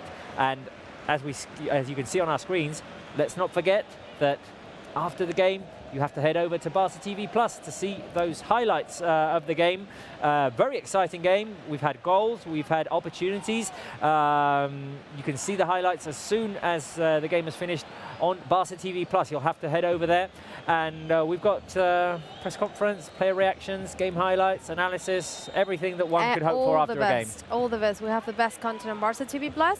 And apart from that, if people want to buy our shirts, it's a vintage edition. Exactly, yes, we forgot to mention this. I mean, yeah, go to the Barca store online and you can buy this shirt, or the one that Maya is wearing. and for they're everyone. amazing. They look amazing. Women, men, kids, you have all the options, and apart from this, a lot of things, like amazing things. And you can find the Barca store online through the fcbarcelona.com website as well. So it's easy. It's very easy. Yeah. And they'll bring it directly And they to have your the home. shipping for around the world. Exactly. So it doesn't matter where you live. You can buy it. A chance for Celta de Vigo as Denis Suarez had put the cross inside, but there was a foul called on Gerard Piqué. So Barca recover the ball. Oscar Garcia having a good old think there. On how to approach these last 7 minutes and a half of the game plus added time. I imagine there'll be plenty of added time because we've had a cooling break. We've had many substitutions, so at least 5 minutes. At least 5 for sure. At least 5. And we still have... We can still make two substitutions, yeah. but we can only have like 1 round of substitution. Exactly. I wonder if we're going to make any more though, because I think Setien's going to keep this midfield right until the end of the game. Yeah, seems like Riqui Puig is going to play the 90 minutes. Yeah. Celta moving forward. Here's Nolito playing it inside to Denis Suarez. PK excellent there with the interception. Oh, Umtiti's hurt himself. Yeah. Something happened to Umtiti. Umtiti has hurt himself. But a lot. I don't know what's going on here. Umtiti. His ankle? Is grabbing his right ankle. I don't know. And Piqué? No, I know what happened to Piqué. He went down for the challenge, and I think he intercepted and blocked the ball with the in-between part of his legs. Oh, and Umtiti was trod on by Nolito. So, but Nolito is doing many things, Robert. Don't tell me that was not. No, but that was accidental. That was accidental. Artur's going to come on. So it took me saying that we're going to finish the game with the same midfield, and and Setien said no. Setien said let's change this. But someone else could be too, apart from Artur. Yeah, I don't know. I only saw Artur at the moment. Actually, right now, Robert, we have all of our players who can see the yellow card and miss the next game on the pitch. Yes, exactly. No, except Suarez. So Suarez will definitely be able to play in the next game. Rafinha gets away from Rakitic, still looking dangerous in these last few minutes. The cross inside. Nice, Ter Stegen. By Marc-Andre Ter Stegen, and well blocked. Yeah, so if from now to the end of the game, Junior, Arturo Vidal or Rakitic saw the yellow card, they would miss the game against Atletico Madrid, and that would not be good news for Barca. Not at all. So let's hope that they're not going to see that yellow card. And Martin Braithwaite already have 1 yellow card, and now... So there was Braithwaite went up for the challenge. Yes. And I think Kevin Vázquez there feels like he was hit on the face, but... What? Now there are several players surrounding the referee. I think Barca want to make the substitution. Braithwaite was fighting for the position and got in around the neck of Kevin Vázquez. Look, Rafinha. Riqui Puig, the player taken off. And in comes Artur Melo. Good game by Riqui. Yeah, good game by Riqui. No doubts about it. Really confident, really fine, like doing his job. Having like really good plays and move with Messi. He just looked natural. Natural, yeah. In Barca's lineup. He didn't do anything spectacular. No. But he could have created a couple of very good opportunities, which didn't turn out to be anything in the end. But still, I mean, I'd say that's the word. He looks natural in Barca's lineup. He looks like he fits in it. That it's not an effort for him. No. And he handled the entire game in Balaídos, which is not something that you have to be proud of, for sure. Yeah. Anyway, if you want to see some of Riqui Puig's efforts, the 2 goals by Luis Suarez, how Celta equalised back in the early minutes of the second half, you can watch the game highlights on Barca TV+. You have to head over there once the game is finished, and we'll offer you those highlights, the press conference by Quique Setién, the interviews with the players after the game, their reactions, our analysis, everything. The best post-match ever. Head over there Barca. once the game is finished, and hopefully Barca will have won the 3 points at the Balaídos Stadium. Celta are having the ball a lot more, though, in these last few minutes. Well, inside pass to Rafinha, the tackle by Piqué, and there's going to be a free kick on the edge of the box. in the entire second half, I think. Piqué's not happy about the call. I'd like to see a replay of that. Let's see. Yeah, he does get the touch of Rafinha. It is a foul. It is, no doubt. Maybe Rafinha looks for it a little bit, Yeah. but still, it's a foul. Yeah, it is. So, a dangerous situation here for Barca in the 87th minute. A foul on the edge of the box. Let's see who's going to take it. Could it be Iago or Denis Suarez? Iago's very dangerous with free kicks. Ter Stegen. Don't say that, Robert. Well, please. He is. Ter Stegen will have a 4-man wall in front of his goal. Now Piqué heads over there as well, so it's a 5-man wall. Here goes Iago Aspas with the shot underneath, and it's a goal. Celta have equalised in the 87th minute. You said it. Iago is super good with the free kicks. Wrong. You can say that just before the shot. It went around the wall and underneath Ter Stegen.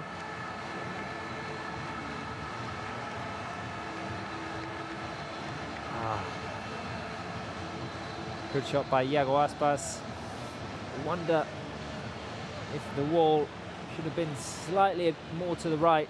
Yeah, the ball just manages to get around there and squeezes in. Exactly, no one touched it. And actually, Iago Aspas made this move with an effect. So no. It was unstoppable. It had a little bit of curl, that free kick. Yeah. It was excellently taken. Oh, but now Barca need a late goal. Iago Aspas has been shown a yellow card because he took his jersey off. And this is not over. No, it's not over. It's not over. There was a curious situation here because Aspas was accidentally shown a red card there. It was supposed to be a yellow. Okay, so Piqué has now gone into the striker position. Again. Barca are going to need a late goal here if they want to take away the 3 points. We must do it if we want to keep fighting for La Liga. Well, if we want to keep fighting for La Liga, we definitely need the win to keep up with Real Madrid. Good move by Junior Firpo, who gets away, and he is fouled just as he was making his way in front into the box. So Barca will have a chance here. Good run by Junior Firpo there. Amazing, yes. Really good move. I imagine they're going to be, what, 6 minutes of added time? Yeah. 5 or 6? 5 or 6. I was going to say 5 before the goal, but then no, 6. A lot of time was lost after the goal. I want another goal, please, for Barca, and we can end this with a win. Messi's going to cross the ball inside from the left-hand side this time. Plenty of Barca players inside the box. Here comes the cross by Lionel Messi. Oh, no one headed it. And it fell to the Nolito all the way over on the other side. Denis Suarez, good interception by Rakitic, but Celta keep it alive. No, it's going to roll out for a we couldn't see. Throw in. We couldn't see what was shown on the electronic board for added time. 5 minutes. Oh, goodness. What a shame that cross by Lionel Messi wasn't headed in by anyone. Long ball played by Rakitic. Piqué is going to protect it. Going to try and find Lionel Messi. The Celta defense take the ball away. Forward ball played. Oh, for Iago Aspas. Ter Stegen has to come out to intercept it because Aspas had run in behind Umtiti. Yeah, but Umtiti was not seen, like Iago Aspas just was behind them. I think it was just a question of pace that Aspas was faster than him. So now 4 minutes remaining in the game. We have Piqué on the front line. Well, Piqué, yeah, now he's come back to defend now. Yeah, now. Celta are going to try and keep the ball as well, obviously, now, because the point is excellent for them in their hustle for staying in the first division. No, they need that point to stay in the top 5 for a 9th consecutive season. But it's not a good result for us. It's not a good result for us, no. We've still got 3.5 minutes to go. We'll see if we can manage to create an opportunity or two. Long pass played by Umtiti and the ball headed away by the Celta defense. Rafinha's going to protect it. Junior Firpo. What? Yeah, it was handball. It was handball? Yeah. Rafinha was trying to play a pass forward. Oh no, No, it was not a handball. Handball was called, but But it was not a handball. Junior touched it with his shoulder, and we've got a view of Iago Aspas' goal, and I think it's an excellent goal because he manages to put enough curl on it to get around the wall. The wall did look like it was well placed from that shot anyway, and yeah, excellent effort by Aspas and terrible news for Barça. This would be a second consecutive draw away from home. No. Don't say it because it makes it real. So let's keep thinking that we can score the last minute goal. Barça win the ball back. Here's Rakitic. We need to get a move on. Semedo running forward. Messi's in the middle. Ball goes to Rakitic. Rakitic. All the way back to Stegen. Stegen will have to play it forward. Long ball played by Ter Stegen, looking for the head of Martin Braithwaite. Braithwaite only manages to bring it down to where Rafinha was. Barça recover the ball. And now Rakitic is making a run forward. He's going to have Griezmann on his right. Rakitic tried to go inside. Dispossessed. It falls back to Artur. Messi. Tackled from behind. And Barça win the ball back. Junior Firpo with the cross. Cleared away by the Celta defense. Rakitic keeps it alive. Here is Rakitic again with the shot. It's going to be a goal kick because the ball hit a Barça player. Desperate attempt there by Ivan Rakitic. A minute and a half left, and I wonder how much of this minute and a half is going to be played, because now Celta will definitely take their time. I mean, 1 point for them against Barça is a lot. But not for us. Iago Aspas playing hero for Celta once again, and this would be a 5th or 6th consecutive year without a win at the Balaídos. I think a 5th, yeah? 15, 16, 16, 17. Oh, no, wait a minute, because Denis Suarez is inside the box at the far post. Ter Stegen makes the save on the line of goal, denying Nolito.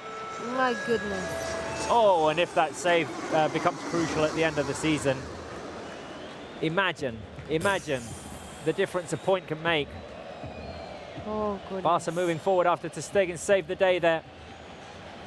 He definitely saved a point for Barça. Here is Artur. He's got Junior to his left. Here comes Junior. Junior can put the cross in. It goes back to Artur. Artur will have to cross it in now. Here is the cross at the far post. Arturo Vidal was going for it, and he fouls the defender. The game, I think, is going to end here. Let's have a look at that save by Marc-Andre Ter Stegen. Again, the pass threaded in by, towards Denis Suarez. Denis Suarez could have shot, but he preferred to go to the far post for Nolito. Nolito shot, and Ter Stegen saved it on the line of goal. Oh my God, thanks God we have Ter Stegen. I mean, that's a goal for sure. It's the same goal as they scored in the first one. I mean, right now, a point seems like is not enough, obviously, because, well, if Real Madrid win on Sunday, they will have a 2-point advantage ahead of us. But imagine if they lose and we go 1 point above them. It's over. The game is over. Piqué was shown a yellow card at some point, and Barça have dropped 2 points at the Balaídos Stadium. What a shame. The goal came late. An equaliser by Iago Aspas from the free kick. And yes, second consecutive draw, away from home. A bit of a bummer.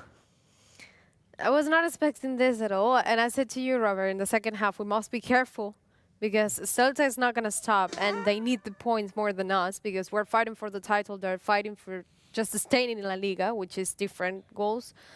But obviously, I didn't expect this, and losing 2 points, it's just one, a draw. It's and it's not especially the a best shame scenario. because it came late in the game. Anyway, we're going to ask the fans to head over to Barça TV Plus, which is where we're going to be showing them the highlights, Quique Setien's press conference, the player reactions. If you want to see that, head over to Barça TV Plus now. You can find the link on the Barça website or on the Barça app. Go over there, because we're going to show you all of that cool content in just a minute. So let's take a little breather, Mai, and head over to the post-game show.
Not the best of results, not the result we were hoping for today at the Balaídos Stadium. We were 2-1 up in the 87th minute and Iago Aspas equalised from the free kick. So that means that Barça have dropped 2 points today at the Balaídos Stadium. We're league leaders at the moment. We're 1 point ahead of Real Madrid, waiting for them to fail at the Espanyol Stadium this weekend. I mean, it could happen.